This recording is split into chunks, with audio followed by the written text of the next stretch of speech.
우리 집에 이제 은퇴 신부님들이 자주 오세요. 그래갖고 이제 은퇴 신부님들 장어를 사드린다고 내 차에 모시고 가는데 저녁에 전화가 왔어요. 근데 젊은 여자야. 신부님, 84살 먹은 신부님, 73살 먹은 신부님을 내 차에 태우고 운전을 하고 하는데 전화가 왔는데 내가 모르는 번호야. 근데 저쪽에서 너무 이쁘고 젊은 여자가 신부님 저예요 그러는 거예요. 아니 내가 누군지 어떻게 알아. 목소리가 너무 이뻐. 그래서 실례하지만 누구시냐고 그랬더니 저쪽에서 뭐라고 하냐면 신부님 섭섭해요. 제 목소리를 벌써 잊으셨어요 그러는 거예요. 그래서 내가 누구냐고 그러니까 저 마리아예요 그러는 거예요. 그러니까 그 자매야. 아니 목소리가 원래 이렇게 이뻤느냐고. 말만 하면 울음을 물었거든요. 신부님 나 죽으면 안 돼요 이랬던 자매인데 이렇게 밝은 목소리냐고. 신부님 제가 요즘 너무 건강이 좋아지고 너무너무 행복하다고. 그리고 재작년 5월 달에 내가 전라도 여수에 강의를 갔는데 문수동 성당이라는 곳에 강의를 갔는데 그 자매가 순천에서 온 거예요. 갓김치를 담아서. 근데 이 자매가 나한테 전화해갖고 신부님 자긴 너무 행복하다는 거. 뭐가 행복하냐고 하니까 드디어 파마를 했다는 거예요. 암 환자들 꿈은 파마하는 거 아니에요. 그리고 딱 봤는데 그 자매가 이뻐요. 되게 암 걸리는 사람들 특징이 뭐냐면 이뻐요. 암 걸린 사람들이 왜 이쁜지 알아요? 이쁘니까 승질을 못 내잖아요. 이쁜 척 해야 될 거 아니야. 그러니까 화나는 일이 있어도 다 참고 사는 거야. 그러니까 이쁜 사람들이 암에 많이 걸려요. 또 어떤 사람이 법 없이도 사는 사람들이 암에 많이 걸려요. 다 참고. 그게 다 암이 되는 거예요. 그걸 참고 사느냐고. 참 예쁘게 생겼어. 그 많은 분들 중에 딱 마리아 자매가 눈에 딱 띄더라고요. 우리 직원들은 몰라보더라고. 얼굴이 분홍색으로 변하고. 그냥 나를 끌어안으면서 자기 너무 행복하다는 거. 그러니까 이 자매는 딱 끌어안았는데 내가 성령으로 꽉 차 있는 걸 느끼겠더라고요. 근데 3개월 만에 돌아가신다는 분이 지금 3년째 살고 있어요. 지금까지도. 그래서 여러분들 우리가 마음을 근심 걱정하지 말고 감사하다가 살다 보면은 우리한테는 늘 행복한 일이 벌어진다. 신부님 결혼 생활을 한번 해보세요. 얼마나 화가 나나. 여러분들 누구 때문에 제일 많이 화가 나요? 남편, 아내, 자식들 때문에 화가 나죠. 이 자식들하고 관계를 보면은 자식 그냥 아무 잘못도 없는데 자기 화나면 자식들한테 뭐라고 폭언을 쏟아붓느냐면은 다 필요 없어. 너도 필요 없어. 그러죠? 밥이 넘어가냐? 뭐 이런 말 막 하잖아요. 자식들한테. 근데 여러분들 자식들한테 화로 키우면 그 화가 자기한테 돌아옵니다. 영상을 라디오처럼 편하게 틀어놓고 들으셔도 좋습니다. 구독과 좋아요, 알람 설정 꾹 눌러주세요. 황창현 신부님의 행복 특강 지금 바로 시작합니다. 제가 사는 강원도 평창 생태 마을에는 제가 황토집을 전해서 암 환자들이 많이 오십니다. 근데 벌써 한 3년 전 얘기예요. 3년 전에 우리 집에 암 환자 자매님 한 분이 오셨어요. 한 분이 오셨는데 이분이 5월달경에 오셨는데 완전히 얼굴이 새카마신 분이에요. 남편이 뭐라고 그러느냐면은 간까지 다 암이 전이 돼서 3개월밖에 못 살 거라고. 신부님 마지막으로 황토집이 좋아서 왔노라고. 그래서 신부님이 좀 살려달라고. 내가 무슨 재주로 살려줘요 제가. 그래서 좀 우리 집에 내가 행복론 강의라니까 행복론 강의 좀 들으라고. 근데 마침 그때 암 환자들이 한 10분 정도 있었어요. 그런데 그 암 환자들하고 다른 분들하고 강의를 하는데 10분이 다 웃는데 그 자매는 안 웃는 거예요. 왜 안 웃느냐? 이제 3개월밖에 안 남았기 때문에 그게 너무 걱정이 되니까 내 강의가 재밌지도 않고 웃기지도 않은 거예요. 2시간 내내 무표정한 표정으로 앉아 있더라고요. 그래서 강의 끝나고 내가 자매님을 불러서 자매님 나하고 얘기 좀 하자. 자매님 뭐가 이렇게 걱정이 많으냐. 자매님 지금 근심 걱정은 3개월에 죽는다는 거 걱정을 하는데 3개월에 죽을지 3년 후에 죽을지는 아무도 모른다. 그리고 사실은 오늘 저녁에 교통사고로 죽는 사람도 많고 물에 빠져 죽는 사람도 많다. 우리는 하루를 즐겁게 살면 된다. 내일 걱정은 내일이 알아서 한다. 여러분들 마태복음 6장에 그 얘기가 나오죠. 무엇을 먹을까, 무엇을 마실까, 무엇을 입을까 걱정하지 말아라. 하늘에 나는 새도 하느님이 먹여준다. 솔로몬도 들에 핀 나리꽃처럼 영화롭게 입지 못했다. 너희들은 오늘 일은 오늘로 족하다. 내일 걱정은 내일이 알아서 할 것이다. 오늘 수고는 오늘로 족하다. 이렇게 말씀을 하셨다. 내일 거 걱정하지 말아라. 그리고 내가 막 자매님한테 혼을 냈어요. 근데 이 자매님이 이틀 동안 집에서 안 나오더라고. 나한테 혼나갖고. 나한테 위로받을 줄 알았더니 그 이틀이 지나고 나서 자매님이 그러더라고. 신부님, 생각을 해보니까 내가 남은 3개월 동안 이제까지 하느님의 50년 동안 베풀어 주신 은혜 감사하기도 시간 모자라다는 생각이 든다는 거예요. 마음이 바뀐 거죠. 마음이 바뀌부터 이 자매가 웃기 시작하는 거예요. 막 웃기 시작하는 거예요. 강의를 듣고 웃고 막 그 동료 환자들하고도 산책 다니면서 웃고. 사람이 웃으니까 참 보기 좋더라고요. 얼굴은 까맣게 됐지만은. 그리고 이제 6월 달에 항암을 하러 여기 암세타로 왔어요. 항암을 거의 5년 동안 암하고 투병을 했으니까 항암을 이제 한다고 10일 있다가 온다는 자매가 가자마자 6일 만에 돌아왔어요. 왜 돌아왔냐고 그러니까 신부님, 자기가 5년 동안 항암을 하는 동안 정말로 매번 토하고 매번 울었대요. 너무 아파갖고. 근데 이번에 가서 항암을 했는데 안 토했다는 거예요. 안 아팠다는 거예요. 너무너무 좋더라는 거예요. 그래서 6일 만에 내가 하느님한테 매번 감사했다. 하느님 감사합니다. 안 아프게 해주셔서. 하느님 감사합니다. 안 토하게 해주셔서. 계속. 그리고 6일 만에 내가 살 때는 평창이다. 그리고 평창으로 돌아온 거예요, 이 자매가. 끝나자마자. 그래갖고 이제 우리 집에서 이제 생활을 하는데 후배 암 환자들이 오면은 내가 시키지도 않았는데 이 자매가 데리고 다니면서 감사해야 된다, 찬양해야 된다. 자매가 알아서 하는 거죠. 근데 우리 집은 이제 7월 달이 되면은 아이들이 환경 교육을 받으러 한 4,000명 정도 와요. 그래서 암 환자들이 사실은 다 집으로 보내요. 그 자매도 이제 전라도 순천 분인데 가시라고 가셨다가 방학 끝나면 오라고. 자기는 안 간다는 거야. 내가 살 때가 여긴데 어딜 가냐고. 그래도 갔다가 오시라고. 그리고 자매님 이하 암 걸리신 분들 다 집으로 보냈어요.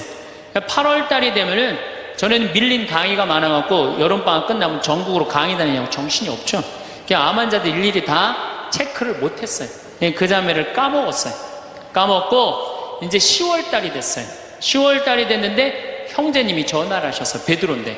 신부님, 저 베드로예요. 그러면 그때 전화한 거는 이제 이미 세상 부인이 떠나갖고 이제 장례 치르고 사무하고 49제 하고 그러고 난 다음에 이제 내 생각이 나서 대개 이제 우리 집에 이제 오신 분들이 그렇게 전화를 많이 하세요. 이제 돌아가셨고 다 장례 끝났고 어디다 모셨고 그래서 신부님 이제 기도해달라고. 그래서 이제 자매님 어떻게 됐느냐고, 나는 이제 어디다 묻었느냐고 이렇게 이제 물어본 거죠. 네. 그랬더니 형제님이 신부님, 우리 마누라가 이틀 전인가 3일 전에 서울에 가갖고 그 그 방사능 치료하려고 갔는데 그 암세포를 검사를 했는데 신부님 글쎄 암세포가 다 사라졌다는 거야.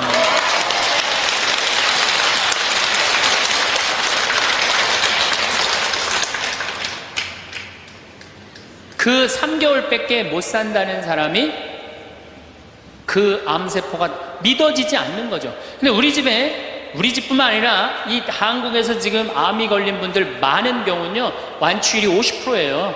안 죽어요. 요즘은 의술이 좋아서 안 죽어요.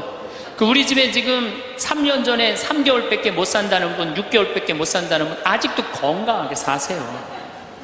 마음을 어떻게 먹느냐에 따라서 굉장히 많이 틀려요. 물론 또 하느님이 불러가시면 어쩔 수 없는 거고, 저는 하느님이 불러가는 것도 나쁘지 않다고 생각해요. 예, 불러가면 얼마나 좋아요. 요즘 그 미국에서 어떤 박사가 이제 죽었다가 다시 살아난 사람들 조사를 해봤대잖아요. 죽었다가, 나도 이제 그 본당 사목하면서 죽었다 살아난 사람들 얘기를 들어보면 아주 거의 똑같아요. 딱 죽을 때 그냥 터널 같은데 빛을 빨리 올라간다는 거예요. 그래갖고 그냥 전 세계가 다 보이고, 그리고 정말로 빛이 있는 곳으로 나간다는 거예요. 내가 그 많은 분들 병자성사 해보면서도 정말로 편안하게 돌아가시는 분들을 보거든요.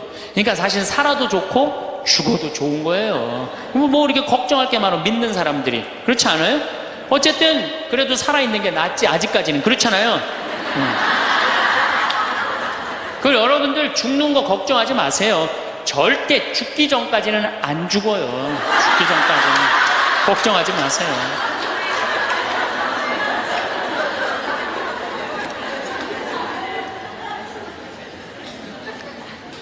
축하한다고. 근데 산책을 나갔다는 거예요. 아, 그렇다고. 예. 그래갖고 이제 11월 달이 됐어요. 우리 집에 이제 은퇴 신부님들이 자주 오세요. 그래갖고 이제 은퇴 신부님들 장어를 사드린다고 내 차에 모시고 가는데 저녁에 전화가 왔어요. 근데 젊은 여자야. 신부님, 84살 먹은 신부님, 73살 먹은 신부님을 내 차에 태우고 운전을 하고 하는데 전화가 왔는데 내가 모르는 번호야. 근데 저쪽에서 너무 이쁘고 젊은 여자가 신부님 저예요 그러는 거예요. 아니 내가 누군지 어떻게 알아. 목소리가 너무 이뻐. 그래서 실례하지만 누구시냐고 그랬더니 저쪽에서 뭐라고 하냐면 신부님 섭섭해요. 제 목소리를 벌써 잊으셨어요 그러는 거예요. 그래서 내가 누구냐고 그러니까 저 마리아예요 그러는 거예요. 그러니까 그 자매야. 아니 목소리가 원래 이렇게 이뻤느냐고.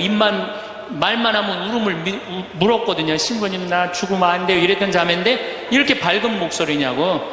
신부님 제가 요즘 너무 건강이 좋아지고 너무너무 행복하다고. 그리고 재작년 5월 달에 내가 전라도 여수에 강의를 갔는데 문수동 성당이라는 곳에 강의를 갔는데 그 자매가 순천에서 온 거예요. 갓김치를 담아서.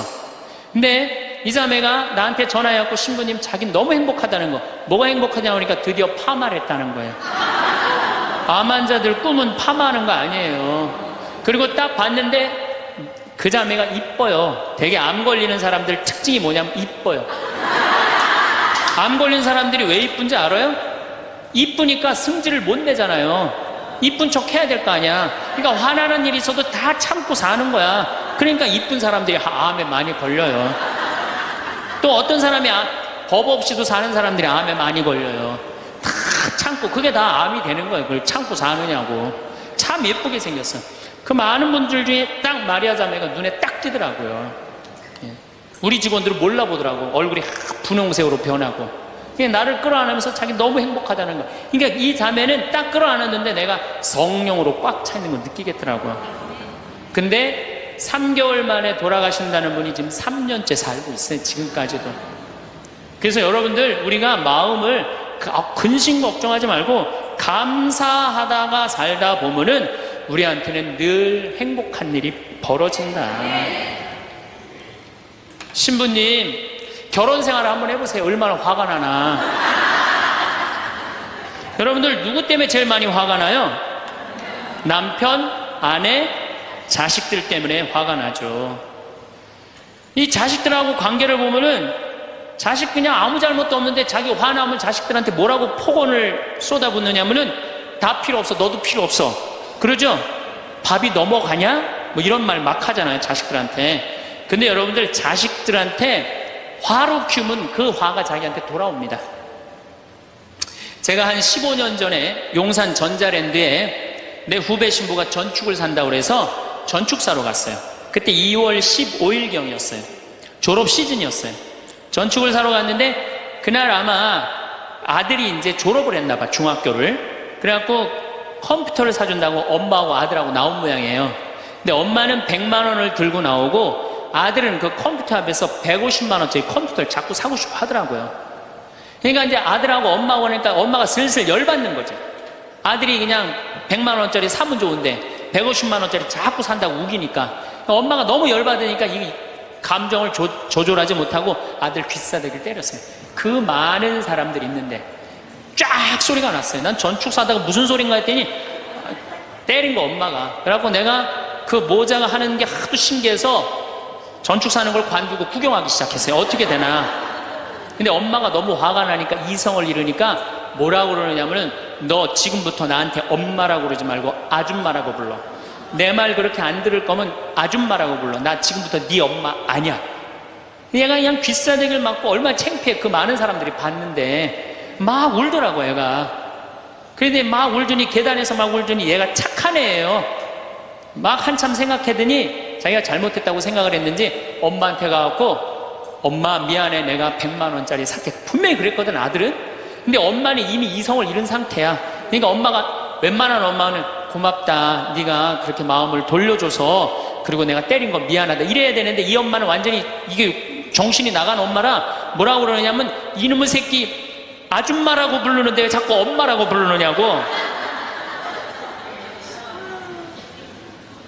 여러분 그 아이가 그날 컴퓨터 얻어갖고 갈 수 있어요. 그렇지만 시간이 지나면은 아이가 엄마가 컴퓨터 사준 거 생각할까요? 귀싸대기 맞은 거 생각할까요? 5년 10년 지나고 나면 컴퓨터 아무 생각 안 해요. 때린 것만 생각나요.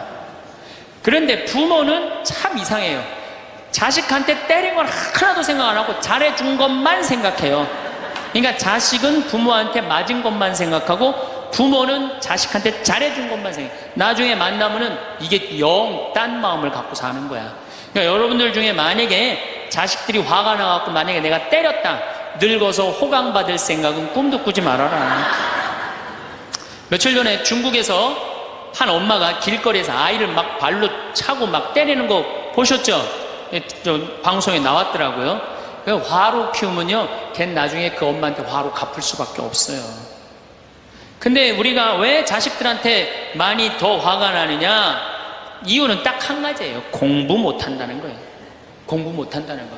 공부 안 하고 딴짓 한다고. 사친구 때 공부 안 하고 컴퓨터 게임이나 하고 더욱이 눈 동그랗게 뜨고 부모한테 덤비면은 화가 나요 안 나요? 나죠? 그리고 그냥 문 쾅 닫고 자기 방에 들어가고 나오지도 않으면은 속에서 불 나지 않아요? 근데 여러분들 자라면서 사춘기 때는 그러는 게 당연한 거예요. 사춘기 때는 방황할 수 있는 권리가 있는 아이들이에요. 사춘기 때는 자기가 방황하는 게 당연한 거예요. 얘네들은 권리예요. 방황하는 게 혼란스러운 게. 근데 엄마들이 그걸 허락을 안 해. 내가 좀 마음이 산란하고 그냥 몸도 막 변하고 그냥 정신도 이상하고 여자 보면 가슴이 흥분되고 막 그래갖고 학교도 가기 싫고 그래갖고 그냥 마음이 산란해갖고 오늘은 학교를 하루 접고 명동에서 좀 고민 좀 해야 되겠다. 학교를 하루 안 갔어. 학교 선생님이 엄마한테 얘가 학교 안 왔다고 그냥 찾아보니까 명동에서 그냥 애가 그냥 왔다 갔다 하는 거야. 엄마 미치는 거죠. 엄마 뭐라 그래? 너 방황은 나중에 지금 공부하고 방황을 엄마가 명동에서 대신해 줄 테니까 너는 지금 뭐 해야 돼? 공부해야 돼. 얘는 방황할 자격도 없는 거예요. 우리나라 애들은. 그러니까 우리나라 애들은요 부모를 마귀로 보는 거. 마귀로. 자기를 괴롭히는 마귀로 보는 거예요. 부모가 어디 있어요. 사실은 여러분들 자식들한테 욕심만 포기하면요 자식들하고 싸울 일 하나도 없어요. 사실은 내 자식이 몸으로 살 놈인지 머리로 살 놈인지 빨리 판단해야 돼요. 우리 집에 이것도 한 3년 전 얘기인데 요셉이가 왔어요. 고등학교 졸업하고 대학을 떨어진 아이예요. 근데 그냥 대학을 떨어진 집에서 컴퓨터 게임만 하는 거예요. 엄마가 미치는 거지. 애를 보면 대학도 안 들어갔지, 새벽 4시까지 컴퓨터 게임하지, 낮에는 1시에 일어나지. 그냥 미치는 거죠. 그래갖고 나한테 데리고 왔어요. 강원도 평창에. 근데 살이 얼마나 쪘는지 애가 살이 너무 찐 거예요. 그래갖고 그냥 눈이 살이 쪄갖고 이 눈두덩이가 안 보이는 거예요. 그래서 신부님 우리 애가 문제라고 공부는 안 하고 컴퓨터 게임만 한다고. 그래갖고 그냥 내가 애를 보니까 이 눈두덩이 찢어진 눈두덩 사이로 걔 눈을 자세히 들여다보니까 애는 문제가 없더라고요. 애는. 근데 애가 살이 얼마나 쪘는지 100kg인지 110kg인지 120kg인지 130kg인지 알 길이 없는 거야. 왜? 우리 생태마을의 저울은 100kg까지 밖에 재는 게 없거든. 올라가면 막 뱅글뱅글 도는 거 저울이. 그래서 내가 고추 빨 때 방앗간에 나갈 때 달아봐라. 그래서 달아봐. 그랬더니 얘가 몇 킬로가 나왔냐? 130kg가 나왔어. 130kg. 그래갖고 일단은 하여튼 놔두고 가라고. 그래갖고 이제 엄마는 갔어요. 엄마는 가고. 근데 애가 참 건강한 애예요. 정신도 맑은 애 아이고. 부모 입장에서 문제인데 내 눈에는 문제가 아니더라고. 너 밭에 나가서 일 좀 해라. 그래갖고 이제 다 큰 애니까 밭에 나가서 일을 하고 일주일 지나고 난 다음에 관리장한테 물어봤어요. 걔 어떠냐고 요셉이. 그랬더니 관리장이 넘버 1이라는 거예요. 엄마는 문제라고 데리고 왔는데 우리 생태마을의 관리장은 넘버원이라는 거. 일도 잘하고 성격도 좋고 기가 막히더라고요. 어떻게 일을 잘하냐 하니까 애가 힘이 좋아갖고 물건도 게으름을 안 핀다는 거예요. 게으름을. 여러분들 얘가 몸으로 살래요? 머리로 살래요? 몸으로 살래죠? 몸으로 살래를 머리로 살라 그러면 얘가 머리가 돌 것 같아요? 안 돌 것 같아요? 그러니까 내가 몸으로 살지 머리로 살지 빨리 구분할 줄 알아야 돼요. 그래갖고 애가 너무 괜찮으니까 6월 달에 우리 생태마을에 앞에 강이 흐른단 말이에요. 거기서 래프팅을 합니다. 그래서 래프팅 가이드를 자격증을 따라고 그랬어요. 그랬더니 우리 래프팅 가이드 팀장이 신부님 다른 아이는 다 따도 얘는 못 땁니다. 왜냐하면 이 가이드 자격증 체육학과 애들이 따는 거거든요. 배를 뒤집었다가 폈다가 강물에 뛰어 들어갔다가 강물에 또 올라오고 그래야 되는데 130kg짜리가 강물에 한번 빠지면 그만이지 어떻게 자격증을 땁니까? 그래갖고 가이드를 자격증을 보냈는데 그 금요일날 따갖고 왔어요. 기가 막힌 거죠. 어떻게 땄냐고 그러니까 그 주간에 비가 오지 않아갖고 배가 강바닥에 단 거야. 그래갖고 그냥 들어왔다 나갔다 자격증 따갖고 왔어요. 그리고 아이가 가이드를 하는데 인기가 최고예요. 최고. 너무너무 잘하는 거 아이가. 그래갖고 이제 9월 달에 엄마가 와서 보니까 아들이 130kg짜리니까 116kg가 된 거야. 살이 홀쭉 빠지고 눈빛이 초롱초롱해진 거야. 그러니까 엄마가 가자 공부하러.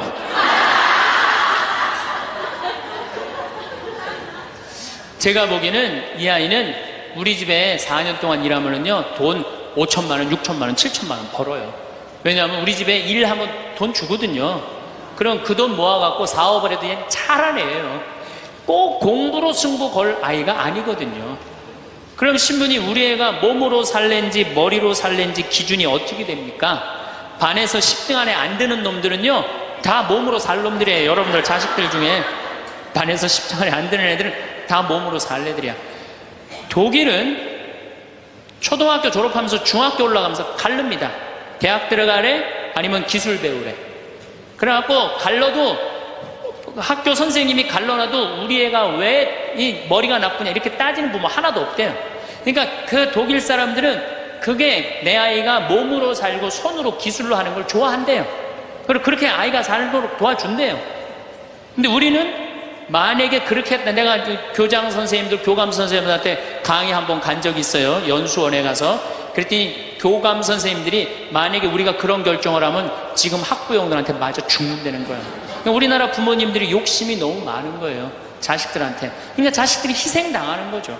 자식들이 희생당하는 거예요. 그러니까 독일은 대학을 졸업하는 비율이 아이들의 한 25% 정도밖에 안 된대요. 대학을 졸업하는 아이들이. 들어가는 애들도 많지 않고, 미국은 뉴욕 잘 사는 데가 대학 졸업하는 비율이 60%예요. 60%. 그런데 우리나라는 대학에 지금 입학하는 게 몇 프로냐면 92%예요. 아무나 다 대학 가는 거예요. 아무나 다. 그러니까 독일은 몸으로 살 애들이 75%야. 그렇죠? 그 다음 미국은 몸으로 살 애들이 40에서 50% 정도 돼요. 우리나라는 92%가 미국은 또 미국이나 캐나다는 60%가 대학에 들어가도 졸업하는 건 그 중에 반밖에 못해요. 다 졸업 못해요. 그래서 그쪽에 가보니까 입학은 물어봐도 졸업은 물어보는 게 아니래요. 졸업하는 게 그렇게 어렵다는 거예요. 근데 우리는 92%가 들어가면 91% 거의 다 졸업을 하는 거야. 우리는 몸으로 살 애들이 8%밖에 안 돼. 머리로 살 애들이 92%고. 공장에, 농장에 일할 사람들이 있어요? 없어요. 그러니까 이 나머지 92% 중에 취직을 다 합니까? 40, 50%밖에 못해요. 그러면 나머지 40%는요 한량으로 남는 거예요. 취직도 못하고. 그럼 그 자식 보고 있으면 속에서 불이 나요 안 나요? 불이 나죠? 근데 누가 잘못한 거예요? 부모가 잘못한 거예요. 처음부터 너는 머리로 안 될 것 같으니까 우리 몸 쪽으로 가자. 그래갖고 농사를 가르치든지 기술을 가르치면은 걔 벌써 취직해갖고 일했을 거예요. 근데 다 우리의 삐뚤어진 욕심 때문에 아이도 망가뜨리고 부모도 망가지고, 그래갖고 돈 쏟아 넣느냐고 노후 대책연금도 못하고. 그러니까 그냥 전 국민이 그냥 화 속에서 사는 거예요. 그러니까 저는 정말로 우리나라 이 교육제도가 화의 근원이라고 생각해요. 그렇다면은 자식 때문에 화나죠. 그런데 이 부부라도 서로 사이가 좋으면은 좋은데 엄마들이 자식한테 미쳐갖고 남편한테 신경 써야 안 써요? 안 쓰죠? 남편이 외로운지 힘든지도 몰라요. 근데 자식들은 부부가 막 사랑스럽고 이렇게 다정하게 지내는 부모를 본 자식들은요 안정스럽게 자란대요. 근데 부부가 맨날 싸우고 막 이러는 자식들은요 굉장히 불안정하게 자란다는 거예요. 그래서 저는 정말로 감사한 게 저는 고등학교 졸업할 때까지 부부는 안 싸우는 건 줄 알았어요. 부부는 한 번도 부부 싸움을 본 적이 없어요 저는. 근데 내 고등학교 때 친구가 아이 뭐 술 먹자고 고등학교 때 왜 그러냐 그러니까 아버지가 엄마를 때려갖고 눈탱이가 밤탱이가 됐다는 거예요. 자기 너무너무 괴롭다는 거예요. 그래서 저는 그때 충격받았어요. 어떻게 부부가 싸우느냐 그런 충격을 받았어요 저는.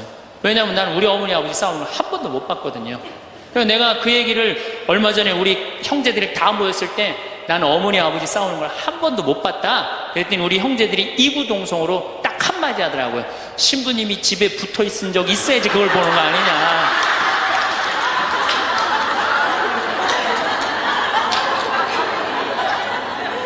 어쨌거나 저는 본 적이 없어요 저는.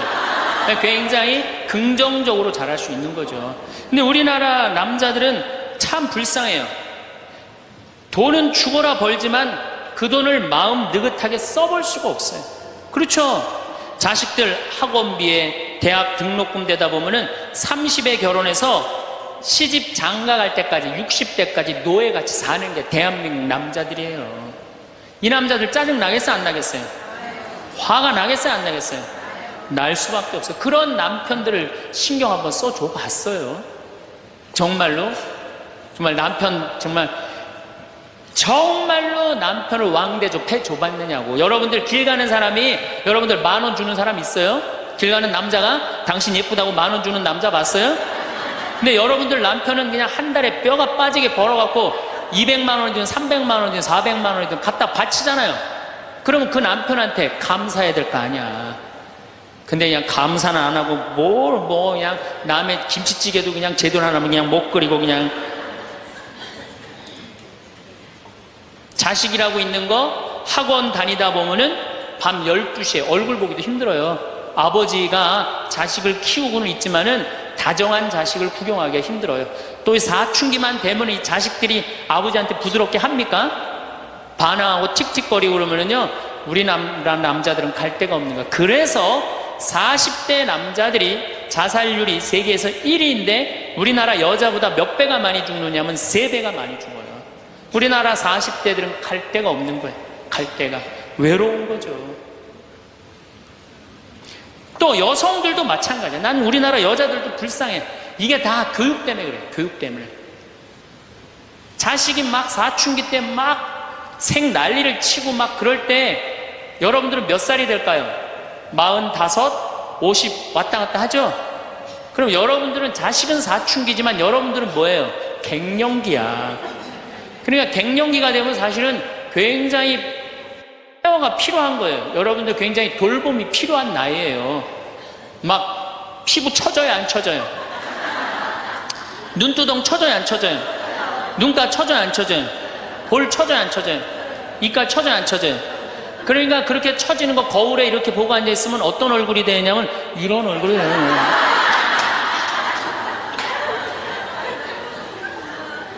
사람은요 눈가가 올라가야지 이쁘고 입가가 올라가야지 이쁘거든요. 그러니까 이제 50이 되면은 이쁜 게 하나도 없는 거야. 그러니까 젊은 여자들이 이쁘게 보이려고 화장할 때 어떻게 연필을 막 위로 그리잖아 이렇게.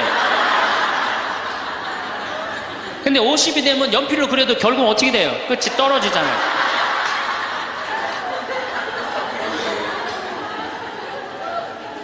하지만 우리나라 이 갱년기의 여성들은 자신의 고통, 번뇌 뒤로 하고 감추고 희생합니다. 묻어두는 거예요. 자식을 위해서 희생한다. 내가 지금 뭐 생리가 이어졌다 끊어졌다 그냥 정신이 깜빡깜빡 하잖아요 여러분들. 갱년기 시작되면은. 그렇죠? 지갑은 뒀는데 어디다 뒀는지 생각이 안 나는 그런 경우 참 많죠. 그러니까 자기만 희생한다고 생각을 하니까 화가 나는 거예요. 화가 나는 거. 더욱이 50이 되면은 뭐에 걸리느냐 하면 빈둥지 증후군에 걸려요. 자식 공부하러 나가고, 그렇죠? 남편 돈 벌러 나가고 자기는 50대면은 아무도 옆에 없는 것 같은 외로움 속에 자기가 이제 빠지는 거죠. 그러면 이제 자식 보면 막 화가 나는 거예요. 남편 봐도 화가 나고 몸에는 막 테스토스테론이 나와가고 힘은 흘러 넘치고, 그러니까 막 소리 지르는 거예요. 그러니까 50 넘은 여자 중에 여자 같은 여자는 없고 전부 다 깡패 같은 여자들만 있는 거예요. 50 넘은. 그래서 나는 이 부부들 보면은 참 재미난 게, 성당에서 내가 보면 얼굴도 예쁘고 정말로 상냥해요. 이 음식 반찬도 맛있게 하고, 그럼 남편하고 술 한잔 하면서 형제님 행복하다고, 저렇게 이쁘고 상냥하고 괜찮은 여자랑 살아서 정말로 부럽다고. 그러면은 형제님들 대부분이 뭐라고 그러냐면, 신부님 부러우세요? 너무 부럽다고. 그러면은 형제님들이 뭐라고 그러냐면, 데리고 가세요.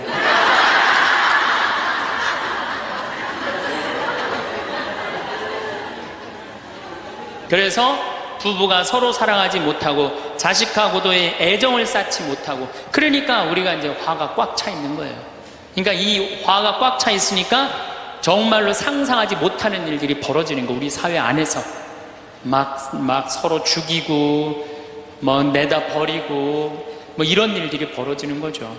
그러면은 화가 나면은 어떻게 이 화를 컨트롤을 해야 되느냐, 화를 다루어야 되느냐, 지금부터 그 얘기를 말씀드리겠습니다. 여러분들, 화가 나면 예수님만 보면 돼요. 우리가 인생이 답답할 때 누구만 보면 돼요? 예수님만 보면 됩니다. 요한복음 8장에 가늠한 여자 얘기가 나옵니다. 자, 요한복음 8장에 가늠한 여자 얘기가 나와요. 당시 2000년 전에 여자가 가늠을 했다. 이건 당시 중동 지역에서는 어떻게 했느냐면, 돌로 쳐서 그 여자가 돌에 맞아갖고 쓰러져갖고 돌 무더기를 만들어서 죽여요. 이번에도 중동에서 그런 일이 있었죠. 사진을 보니까 진짜 돌 무덤을 만들어 버리더라고요. 근데 이 여자가 간음을 하다가, 이번에 이 중동에서 그런 분은 남자하고 팔짱 끼고 나갔는지 그냥 외출했다고 그거 이유 하나로 그 처벌을 당했어요. 근데 이 여자는 현장에서 붙잡혔어. 중동에서 이 여자들은요 다 싸고 다녀요. 그만큼 여자를 사람 취급을 안 해요. 그런데 이 여자가 간음을 했어. 그러니까 남자들이 막 화가 날 것 같아, 안 날 것 같아요? 너무너무 화가 나는 거지. 예쁜 여자가 다른 남자하고 대낮에 간음하다가 붙잡혔다. 남자들이 흥분할 수밖에 없어요. 그래갖고 막 눈이 뒤집어져갖고 예수님은 안 그래도 예수님한테 별렀어요. 왜? 요한복음 7장에 귀에만 대면 예수님을 죽이려고 그랬거든. 근데 이 사건이 8장에 일어나요. 8장에. 그러니까 모두를 용서해라, 사랑해라, 이런 분하고 율법 1.1핵도 없어지면 안 된다.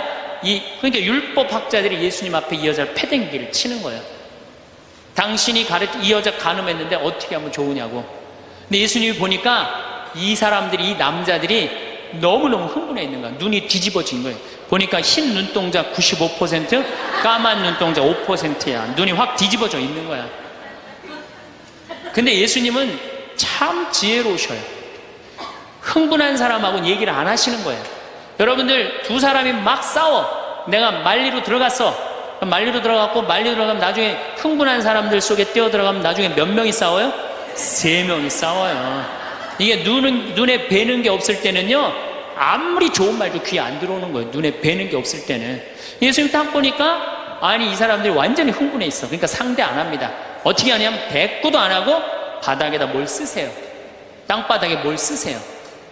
참 위대한 행동이죠.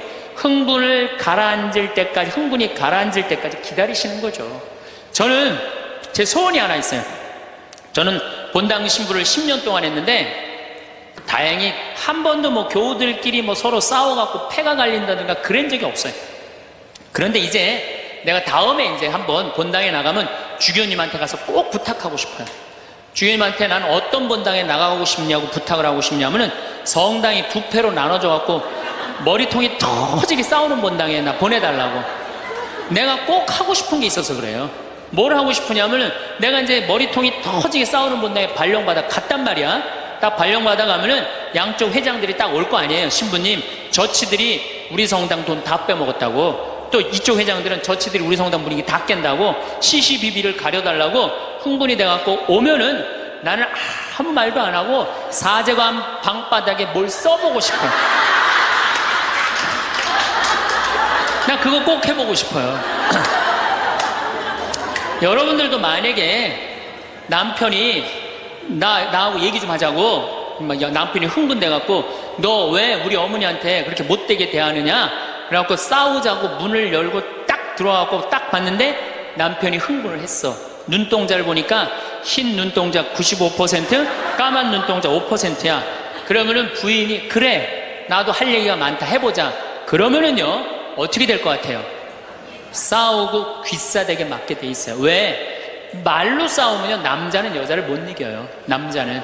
왜냐하면 여자는 하루에 25,000마디를 하고 남자는 하루에 15,000마디밖에 못 하거든요.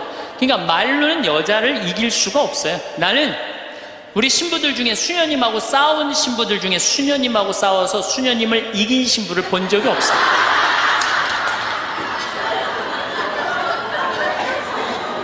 말로는 안 되는 거예요. 그러니까 여러분들 남편이 흥분해갖고 딱 나하고 얘기하자 그러면 여러분들은 아무 대꾸하지 말고 방바닥에 뭘 쓰세요. 뭐 할 때까지? 남편 흥분 가라앉을 때까지. 예수님은 땅바닥에 쓰시는 거예요.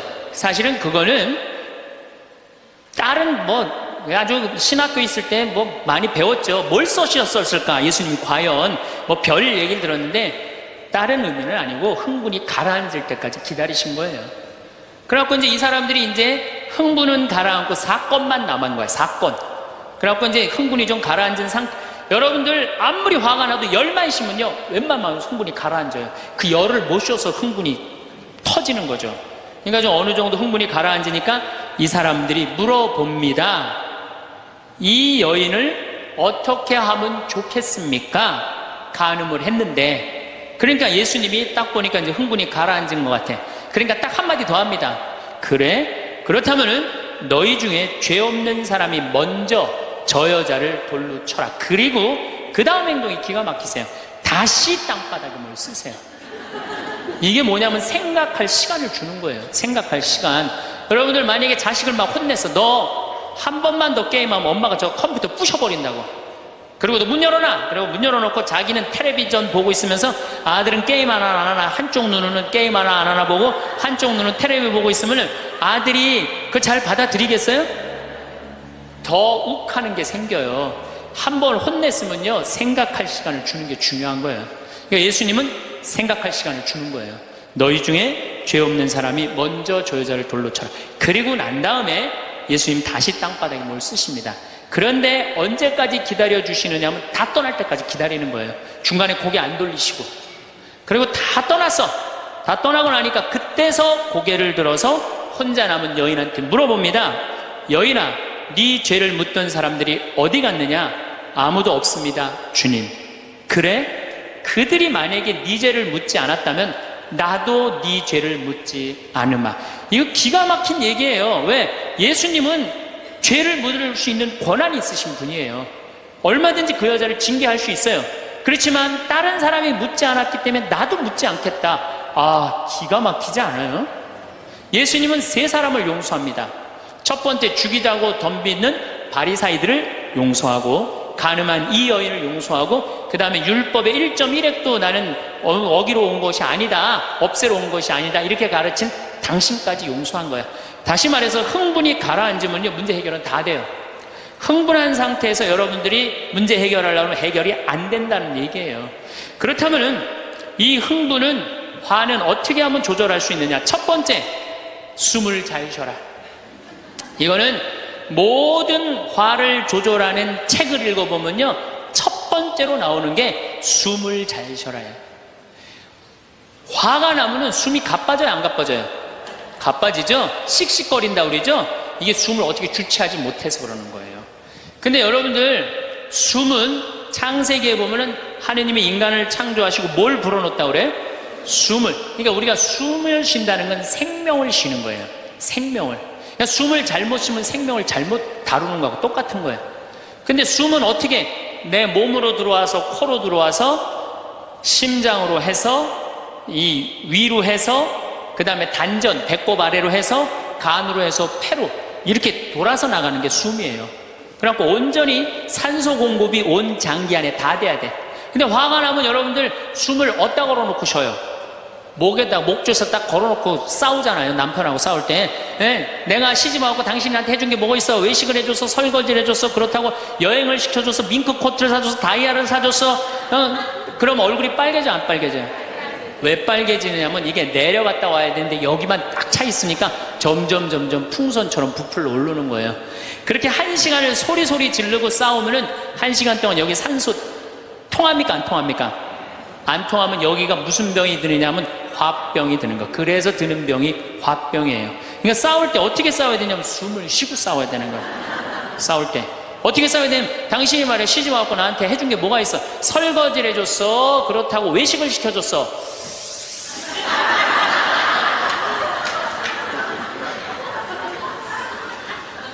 그렇다고 나 밍크 코트를 사줬어, 아니면 다이아를 사줬어. 당신 나한테 해준 게 뭐 있어? 내 시집 와서 고생만 했지.